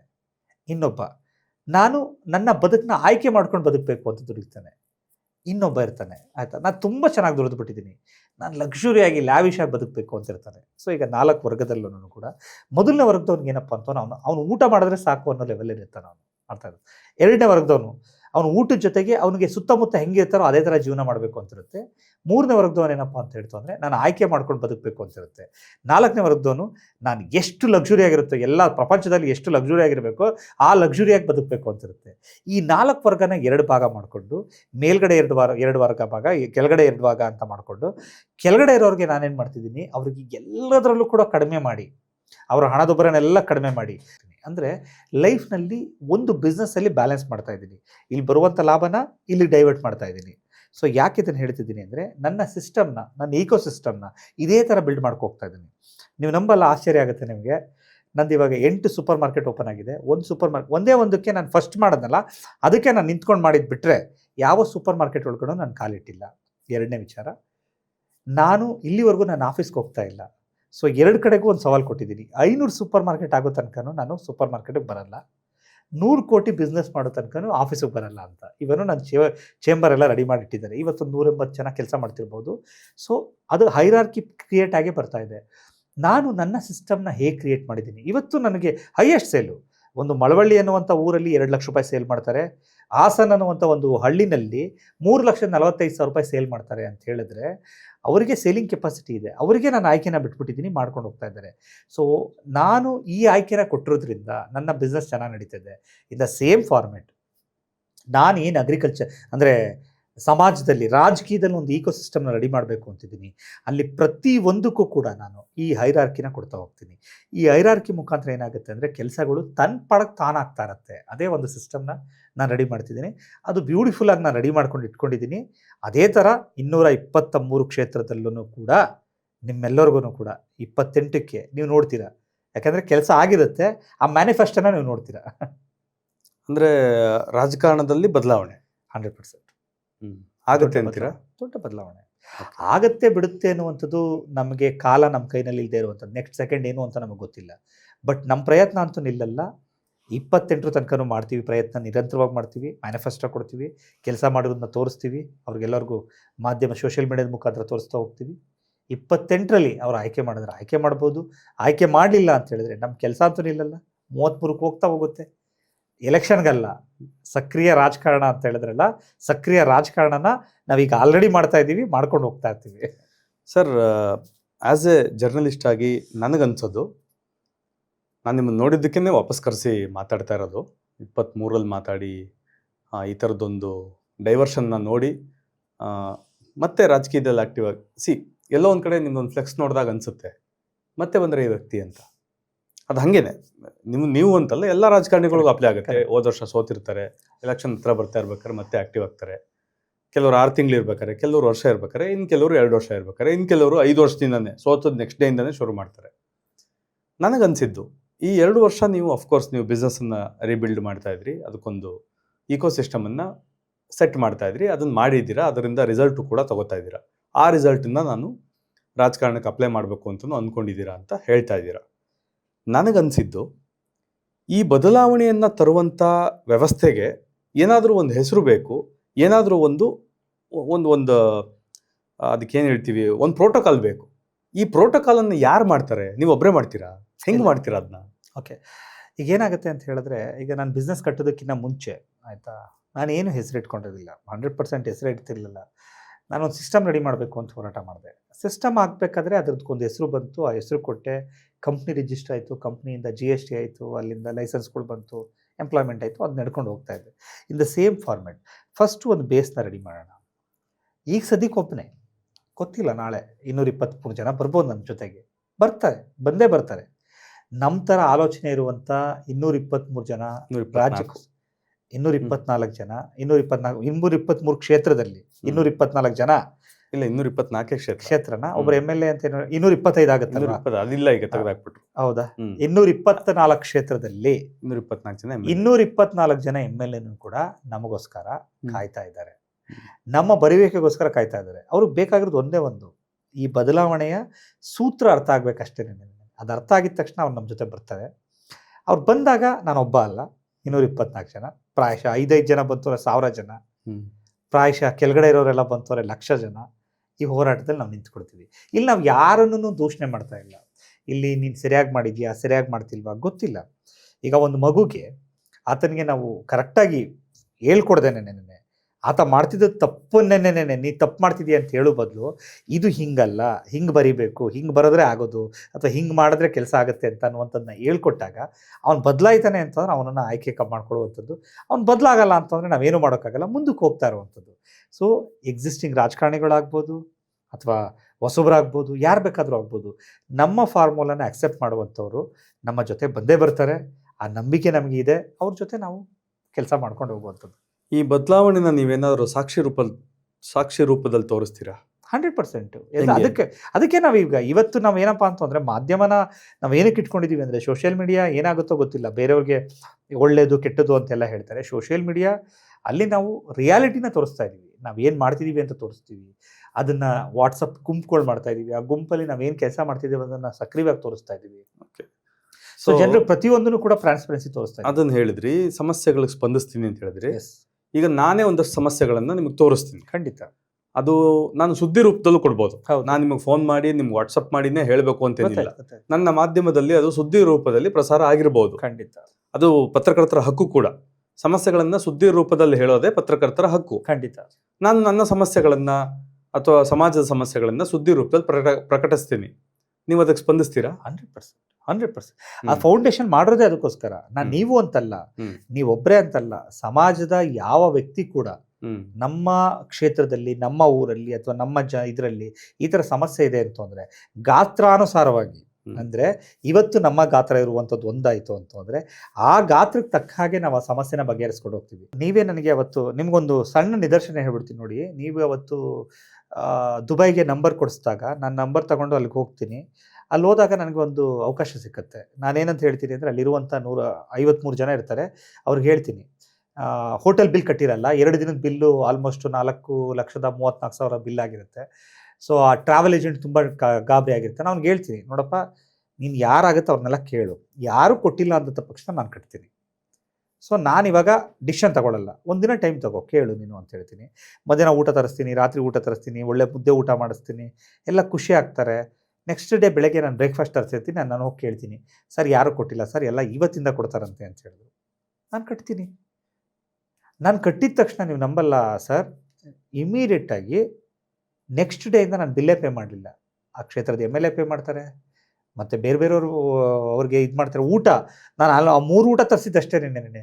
ಮಧ್ಯಾಹ್ನಕ್ಕೆ ಅಲ್ಲೇ ಇದ್ದಂಥ ಒಬ್ಬರು ದುಬೈ ಕನ್ನಡಿಗರು ನಾನು ಊಟ ತರ್ತೀನಿ ಅಂತ ಅಂದ್ಬಿಟ್ಟು 43,000 ರೂಪಾಯಿ ಕೊಟ್ಬಿಟ್ಟು ಊಟ ತರಿಸ್ತಾರೆ. ಅವರೊಬ್ಬರು ಎಂಪ್ಲಾಯಿ ತರ್ತಾರೆ. ನಾನು ಏನಕ್ಕೆ ಹೇಳಿಕೆ ಹೋಗ್ತಿದ್ದೀನಿ ಅಂತ ಹೇಳಿದ್ರೆ, ಇವ್ರಿಗೆಲ್ಲ ಬೇಕಾಗಿರೋದು ಏನಪ್ಪ ಅಂದರೆ ಒಂದು ಕಿಡಿ ಹಚ್ಚೋರು ಬೇಕು.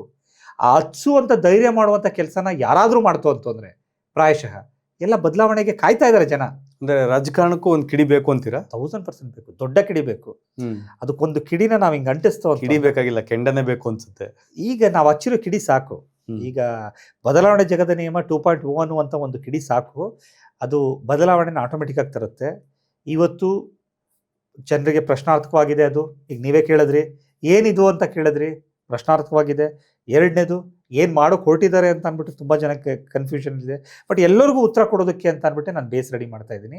ಬೇಸ್ನ ರೆಡಿ ಮಾಡಿಕೊಂಡು ಅದರ ಉತ್ತರನ ಸಂಕ್ಷಿಪ್ತವಾಗಿ ಕೊಡ್ತಾ ಹೋಗ್ತೀನಿ. ಮತ್ತು ಇನ್ನೊಂದು, ನೀವು ಹೇಳಿದಾಗೆ ನೀವು ಏನು ಕಾರ್ಯಗಳು ತರಬೇಕು ಅಂತಿದ್ದೀರಾ, ಪ್ರಾಯಶಃ ನಾನು ಮಾಡುವಂಥದ್ದನ್ನ ನೀವು ಸಹಾಯ ಮಾಡಿ ಮಾಧ್ಯಮದ ಮುಖಾಂತರ ಬಿತ್ತರಿಸ್ತು ಅಂತಂದರೆ ಪ್ರಾಯಶಃ ಅದೇ ಕೆಲಸನ ಇನ್ನೊಬ್ಬ ಮಾಡ್ಬೋದು. ನಾನೇ ಪದೇ ಪದೇ ಮಾಡಬೇಕು ಅನ್ನೋ ಅವಶ್ಯಕತೆ ಇಲ್ಲ. ಇವನೇ ಬಂದು ಮಾಡಿದ್ದಾನೆ ಅಂತಂದರೆ ನಾನು ಯಾಕೆ ಮಾಡಬಾರ್ದು ಅಂತ ಅವ್ರು ಮಾಡ್ಬೋದು. ಈಗ ನಾನು 224 ಕ್ಷೇತ್ರದಲ್ಲೂ ಕೂಡ ನಾನು ಮಾಡ್ತಿರುವಂಥ ಕೆಲಸನ ಇನ್ನೊಬ್ಬ, ನಾನು ಇಷ್ಟು ವರ್ಷದಿಂದ ರಾಜಕಾರಣಿ ಆಗಿದ್ದೀನಿ, ಇವನು ಯಾವನೋ ಬಂದ್ಬಿಟ್ಟು ಮಧ್ಯದಲ್ಲಿ ಮಾಡ್ತಾ ಇದ್ದಾನೆ ಅಂತ ನನ್ನ ಹಠಕ್ಕಾದರೂ ಒಂದು ಕೆಲಸ ಮಾಡ್ಬೋದು. ನಾನು ಒಳ್ಳೆ ಕೆಲಸ ಮಾಡ್ತೀನಿ ಅನ್ನುವಂಥ ಚಾಲೆಂಜ್ಗಾದರೂ ಒಂದು ಕೆಲಸ ಮಾಡ್ಬೋದು.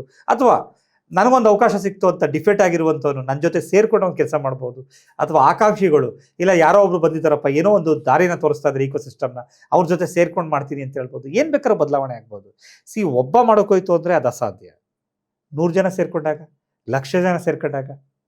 ಸರ್, ಉಪೇಂದ್ರ ಅವರು ಇದೇ ಥರದ್ದು ಬದಲಾವಣೆ, complete change, everything is new ಅನ್ನೋ ಕಾನ್ಸೆಪ್ಟಲ್ಲಿ ಬಂದರು ಸರ್. ಅವ್ರು ಒಂದು ಚುನಾವಣೆನೂ ಕಂಟೆಸ್ಟ್ ಮಾಡೋಕ್ಕಾಗಲಿಲ್ಲ. ಅವ್ರ ಸಿಸ್ಟಮ್ನ ನಾವು ಅರ್ಥ ಮಾಡ್ಕೊಳ್ಳೋಣ. ಈಗ ನನಗೂ ಮತ್ತು ಅವ್ರಿಗೂ ಕಂಪೇರ್ ಮಾಡೋಣ. Very simple. ಉಪೇಂದ್ರ ಸರ್ಗೆ ನನಗೆ ತುಂಬ ಗೌರವ ಇದೆ. ನಾನು ಒಬ್ಬ ಸಿನಿಮಾ ನಿರ್ಮಾಪಕ, ಅವರು ನನಗೆ ಒಳ್ಳೆ ಸ್ನೇಹಿತರು. ಆದರೆ ನಾನು ಒಂದು ವಿಚಾರ ಹೇಳಲಿಕ್ಕೆ ಇಷ್ಟಪಡ್ತೀನಿ. ಉಪೇಂದ್ರ ಸರ್ ಮಾಡಿರುವಂಥದ್ದೇನು, ಪ್ರಜೆಗಳು ರಾಜರು, ಅವರೇನೇ ಮಾಡಬೇಕು, ಅದಕ್ಕೆ ಪ್ರಜಾಕೀಯ ಅಂತ ಮಾಡಿದ್ದೀನಿ, ನೀವೇ ಮಾಡಿ, ನೀವು ಲಂಚ ತಗೋಬೇಡಿ, ನೀವೇ ಕೆಲಸ ಮಾಡಿ ಅಂತ. ಒಂದು ಶಾಲೆಗೆ ಮಕ್ಕಳನ್ನ ಕಳಿಸ್ತಾರೆ, ಅವರೇ ಆಗಲಿ ಅವ್ರ ಮಕ್ಕಳನ್ನ ಒಂದು ಶಾಲೆಗೆ ಕಳಿಸ್ತಾರೆ. ನೀವೇ ಓದ್ಕೊಳ್ಳಿ, ಪುಸ್ತಕ ಎಲ್ಲ ಇದೆ, ಪಠ್ಯ ಪುಸ್ತಕ ಇಲ್ಲಿದೆ, ಲೈಬ್ರರಿ ಇಲ್ಲಿದೆ, ಇದೆಲ್ಲ ಇಲ್ಲಿದೆ, ಕಂಪ್ಯೂಟರ್ ಇಲ್ಲಿದೆ, ಎತ್ಕೊಂಡು ಓದ್ಕೊಳ್ಳಿ ಅಂದರೆ ಮಕ್ಕಳ ಕೈಲಿ ಓದೋಕ್ಕಾಗುತ್ತಾ? ಈಗ ಸಿಸ್ಟಮಲ್ಲಿ ನಾನು ಹೇಳ್ತಿರುವಂಥದ್ದು, ಮಾಸ್ಟ್ರು ಬೇಕೇ ಬೇಕು, ಹೇಳ್ಕೊಡೋರು ಬೇಕೇ ಬೇಕು. ಏನು ಸಂವಿಧಾನ ಅಂತ ರಚನೆ ಆಗಿದೆ ಅದು ಕರೆಕ್ಟಾಗಿ ಆಗಿದೆ. ಇಲ್ಲಿ ಬದಲಾವಣೆ ಅಂತ ತರಬೇಕಾಗಿರೋದು ನಾನೇನಪ್ಪ ಅಂತ ಹೇಳ್ತು ಅಂದರೆ, ನೀವೇ ಮಾಡ್ಕೊಳ್ಳಿ ಅಂತ ಹೇಳುವಂಥದ್ದಲ್ಲ, ಅವ್ರಿಗೆ ಏನು ಮಾಡಬೇಕು ಅನ್ನುವಂಥ ಒಂದು ಸಿಸ್ಟಮ್ನ, ಒಂದು ಇಂಡೆಕ್ಸ್ನ ಕೊಡುವಂಥದ್ದು. ಈವನ್ ಇಲ್ಲಿ ನಾನು ರಾಜಕಾರಣಿಗಳದ್ದು ಮಾತ್ರ ತಪ್ಪು ಅಂತಲ್ಲ, ಇಲ್ಲಿ ಪ್ರಜೆಗಳದ್ದು ತುಂಬ ತಪ್ಪಿದೆ. ಪ್ರಜೆಗಳು ಅದನ್ನು ಅನುಸರಿಸ್ತಿಲ್ಲ, ಎಲ್ಲ ಸ್ವಾರ್ಥದಲ್ಲಿ ಬದುಕ್ತಾ ಇದ್ದಾರೆ. ಎಗೇನ್ ಇಲ್ಲಿ ಬಂತು ಅಂದರೆ ಸ್ವಾರ್ಥದಲ್ಲಿ ಯಾಕೆ ಬದುಕ್ತಾ ಇದ್ದಾರೆ, ಅವ್ರ ಜೀವನ ಕಟ್ಕೊಳ್ಳೋದೇ ಒಂದು ದೊಡ್ಡ ವಿಷಯ ಆಗಿದೆ. ಈಗ ಮೆಜಾರಿಟಿ ಪೀಪಲ್ಲು ಟ್ಯಾಕ್ಸ್ ಪೇಯರ್ಸ್ ಯಾರು ಸರ್? ಎಲ್ಲ ಮಿಡಲ್ ಕ್ಲಾಸ್ ಫ್ಯಾಮಿಲಿ ಪೀಪಲ್ಲು. ನಾನು ಟ್ಯಾಕ್ಸೇ ಕಟ್ತಾ ಇಲ್ಲ, ನಾನು ಈಕ್ವಿಟಿ ಮಾರ್ಕೊಂಡು ನಾನು ಬದುಕ್ತೀನಿ. ನಾನು ಈಕ್ವಿಟಿ ಕೊಟ್ಕೊಂಡು ನಾನು ಇದು ಮಾಡ್ತೀನಿ. ನಾನು ಎಲ್ಲ ಎಕ್ಸ್ಪೆನ್ಸಸ್ಸು ಕಳೆದಾದ ಮೇಲೆ ನಾನು ಆದಾಯ ಅಂತ ತೋರಿಸ್ತೀನಿ. ಒಬ್ಬ ಬಿಸ್ನೆಸ್ ಮ್ಯಾನ್ ಈ ಥರ ಬದುಕ್ತಾ ಇದ್ದಾನೆ. ಒಬ್ಬ ಎಂಪ್ಲಾಯಿ ತಾನು ದುಡಿಯುವಂಥ ದುಡ್ಡಿಗೆ ಟ್ಯಾಕ್ಸು ಕಟ್ಟಿ, ತಾನು ಖರ್ಚು ಮಾಡುವಂಥ ದುಡ್ಡಿಗೂ ಟ್ಯಾಕ್ಸ್ ಕಟ್ತಾ ಹೋಗ್ತಾನೆ. ಜೊತೆಗೆ ಇಷ್ಟು ತಗೊಳ್ತಿದ್ದೀನಿ ಅಂತ ಅಂದ್ಬಿಟ್ಟು ಇನ್ಕಮ್ ಟ್ಯಾಕ್ಸ್ ಕಟ್ತಾನೆ. ಅವನು ಕ್ಯಾಪಿಟಲ್ ಆಸ್ತಿ ಮಾಡ್ತು ಅಂದರೆ ಕ್ಯಾಪಿಟಲ್ ಗೈನ್ ಕಟ್ತಾನೆ. ಅಂದರೆ ಅವನು ಎಲ್ಲ ಕಡೆನೂ ಕಾರ್ನರ್ ಆಗ್ತಾ ಇದ್ದಾನೆ. ಸೊ ಮಿಡಲ್ ಕ್ಲಾಸ್ ಅವರು ಕಾರ್ನರ್ ಆಗ್ತಿರೋದ್ರಿಂದ ನಾವೇನಪ್ಪ ಅಂತ ಹೇಳ್ತು ಅಂದರೆ, ಈ ಸಿಸ್ಟಮ್ನ ಒಂದು ಬದಲಾವಣೆ ತರಬೇಕು ಅಂತ. ಇಲ್ಲಿ ನಾನು ಜಾಸ್ತಿ ಬೇರೆಯವ್ರ ಮೇಲೆ ದೋಷಣೆ ಮಾಡೋದಾಗ್ಬೋದು, ಅಥವಾ ಉಪೇಂದ್ರ ಅವ್ರ ಮೇಲೆ ನಾನು ಹೇಳುವಂಥದ್ದಲ್ಲ. ಉಪೇಂದ್ರ ಅವ್ರು ಮಾಡಿರುವಂಥ ಸಿಸ್ಟಮ್ಮು ಅದು ಪ್ರಜೆಗಳಿಗೆ ಸ್ವತಂತ್ರವಾಗಿ ತಗೊಳ್ಳುವಂಥ ಧೈರ್ಯ ಇಲ್ಲದೆ ಇರೋದ್ರಿಂದ ಅದು ಕಾರ್ಯರೂಪಕ್ಕೆ ಬರೋದು ತುಂಬ ಕಷ್ಟ ಆಗುತ್ತೆ. ನಾನು ಹೇಳುವಂಥದ್ದು, ಇಲ್ಲಿರುವಂಥ ಸಿಸ್ಟಮ್ನೇ ಬಿಸ್ನೆಸ್ನ ರೂಪ ತಂದು ಒಂದು ಫೌಂಡೇಶನ್ ಮುಖಾಂತರ ಬದಲಾವಣೆ ತರೋಣ ಅನ್ನೋದು. ಸೊ ಫೈನಲ್ ಆಗಿ ಜನಕ್ಕೆ ಏನು ಹೇಳ್ತೀರಾ, ರಾಜಕಾರಣಕ್ಕೆ ಏನು ಹೇಳ್ತೀರಾ ಸರ್? ಎಲ್ಲರೂ ಕೂಡ ಬದಲಾವಣೆ 2.0 ಅಂತ ಬರ್ತಿದ್ದೀವಿ. ಬದಲಾವಣೆಗೆ ಒಂದು ಹೊಸ ಡೆಫಿನೇಷನ್ ಕೊಡಬೇಕು ಅಂತಿದ್ದೀವಿ. ರಾಜಕಾರಣದಲ್ಲಿ ಒಂದು ದೊಡ್ಡ ಬದಲಾವಣೆ ಬರುತ್ತೆ, ಸಮಾಜ ಸೇವೆಯಲ್ಲಿ ಒಂದು ದೊಡ್ಡ ಬದಲಾವಣೆ ಬರುತ್ತೆ. ಅನ್ಎಂಪ್ಲಾಯ್ಮೆಂಟು, ನಮ್ಮ ಸಂಸ್ಥೆ, ನಮ್ಮ ಗ್ರೂಪ್ ಆಫ್ ಸಂಸ್ಥೆಯಿಂದನೇ ಲಕ್ಷಾಂತರ ಜನಕ್ಕೆ ಎಂಪ್ಲಾಯ್ಮೆಂಟ್ ಸಿಗ್ತಾ ಹೋಗುತ್ತೆ. ಹಾಗೆ ನಮ್ಮ ಕೈನಲ್ಲಿ ಇವಾಗ 6,000 ಎಕರೆ ಕೊಲಾಬ್ರೇಷನ್ ರೆಡಿ ಇದೆ. ಕೃಷಿ ಕ್ಷೇತ್ರದಲ್ಲಿ ಒಂದು ದೊಡ್ಡ ಬದಲಾವಣೆ ತರ್ತೀವಿ. ಪ್ರಪಂಚದಾದ್ಯಂತ ನಮ್ಮ ಪಾಸ್ಮಾರ್ಟ್ನ ಮಾರಿ ಇಲ್ಲಿ ಬೆಳೆದು, ಅಂದರೆ ಅವ್ರಿಗೆ ಏನು ಬೇಕು ಅದನ್ನು ಈ ದೇಶದಲ್ಲಿ ಬೆಳೆದು, ಈ ರಾಜ್ಯದಲ್ಲಿ ಬೆಳೆದು ಅವರಿಗೆ ಅದನ್ನು ಕೊಟ್ಟು ಅವರ ದುಡ್ಡನ್ನ ಈ ದೇಶಕ್ಕೆ ತರುವಂಥ ಕೆಲಸನೂ ಕೂಡ ನಾವು ಮಾಡ್ತಾ ಹೋಗ್ತೀವಿ. ಸೊ ಒಂದು ದೊಡ್ಡ ಬದಲಾವಣೆನ ನೀವು ನೋಡ್ತಾ ಹೋಗ್ತೀರಾ. ನಮಗೆ ನಿಮ್ಮ ಸಹಕಾರ ಮುಖ್ಯ. ಥ್ಯಾಂಕ್ ಯು ವೆರಿ ಮಚ್ ನಮಗೆ ಒಂದು ಅವಕಾಶ ಕೊಟ್ಟಿದ್ದಕ್ಕೆ. ಮತ್ತು ನಿಮ್ಮ ಅವಕಾಶ ನಮಗೆ ಸದಾ ಬೇಕು. ಯಾಕೆ ಇದನ್ನು ಹೇಳ್ತಿದ್ದೀನಿ ಅಂದರೆ, ಮಾಧ್ಯಮ ಅನ್ನುವಂಥದ್ದು ಒಂದು ಪವರ್ಫುಲ್. ನೀವು ಹೇಳಿದ್ರಿ ನಮಗೆ ಹಕ್ಕಿದೆ, ನಾವು ಒಳ್ಳೆಯದನ್ನು ಬಿತ್ತಿಸುವಂಥ ಹಕ್ಕಿದೆ, ಪ್ರಶ್ನೆ ಮಾಡುವಂಥ ಹಕ್ಕಿದೆ ಅಂತ ಹೇಳಿದ್ರಿ. ನಾವೇನೋ ಮಾಡ್ತಾ ಇದ್ದೀವಿ, ನಾವು ಒಳ್ಳೇದು ಮಾಡ್ತಿದ್ದೀವೋ ಕೆಟ್ಟದ್ದು ಮಾಡ್ತಿದ್ದೀವಿ ಅಂತ ಜಡ್ಜ್ ಮಾಡೋದಕ್ಕಾದರೂ ದಯವಿಟ್ಟು ನಮ್ಮನ್ನು ಒಂದು ಸ್ವಲ್ಪ ನಿಮ್ಮ ಮಾಧ್ಯಮದಲ್ಲಿ ಇಟ್ಕೊಂಡಿದ್ರೆ, ನಾವು ಒಳ್ಳೇದು ಮಾಡ್ತಿದ್ರೆ ದಯವಿಟ್ಟು ಅದಕ್ಕೆ ಚೆನ್ನಾಗಿದೆ ಅಂತ ಹೇಳಿ, ನಾವು ಕೆಟ್ಟದ್ದು ಮಾಡ್ತಿದ್ರೆ ಇದು ತಪ್ಪಿದೆ ಅಂತ ಅಂದ್ಬಿಟ್ಟು ಕಂಠಾಘೋಷವಾಗಿ ಹೇಳಿ ನಿಮ್ಮ ಮಧ್ಯದಲ್ಲಿ ನಮ್ಮನ್ನು ಇಟ್ಕೊಂಡಿದ್ರೆ ಪ್ರಾಯಶಃ ನಾವು ಏನು ಬದಲಾವಣೆ ಮಾಡಬೇಕು ಅಂತಿದ್ದೀವಿ ಅದಕ್ಕೆ ಒಂದು ಸಾರ್ಥಕತೆ ಸಿಕ್ಕುತ್ತೆ. ಮತ್ತು 33, 38 ಅಲ್ಲದೇನೆ 28ಕ್ಕೆ ಅದನ್ನು ಪ್ರೂವ್ ಮಾಡೋದಕ್ಕೆ ಎಲ್ಲರೂ ಹೇಳ್ತಾರಲ್ಲ, 3 ಸಿಂಹದಲ್ಲಿ ಒಂದು ಬ್ಯಾಕ್ ಸೈಡ್ ಇರುವಂಥ ಸಿಂಹನೇ ಪತ್ರಿಕಾ ಮಾಧ್ಯಮ ಅಂತ ಅಂದ್ಬಿಟ್ಟು. ಸೊ ನೀವು ನಮಗೆ ಬೆನ್ನೆಲುಬಾಗಿ ನಿಂತ್ಕೊಳ್ತವ್ರೆ, ಸ್ಪೈನಲ್ ಕಾರ್ಡಾಗಿ ನಿಂತ್ಕೊಳ್ತು ಅಂತಂದರೆ ನಾವು ಖಂಡಿತ ಅದನ್ನು ಅಚೀವ್ ಮಾಡ್ಬೋದು ಅಂತ ಈ ಮೂಲಕ ಹೇಳ್ತೀನಿ.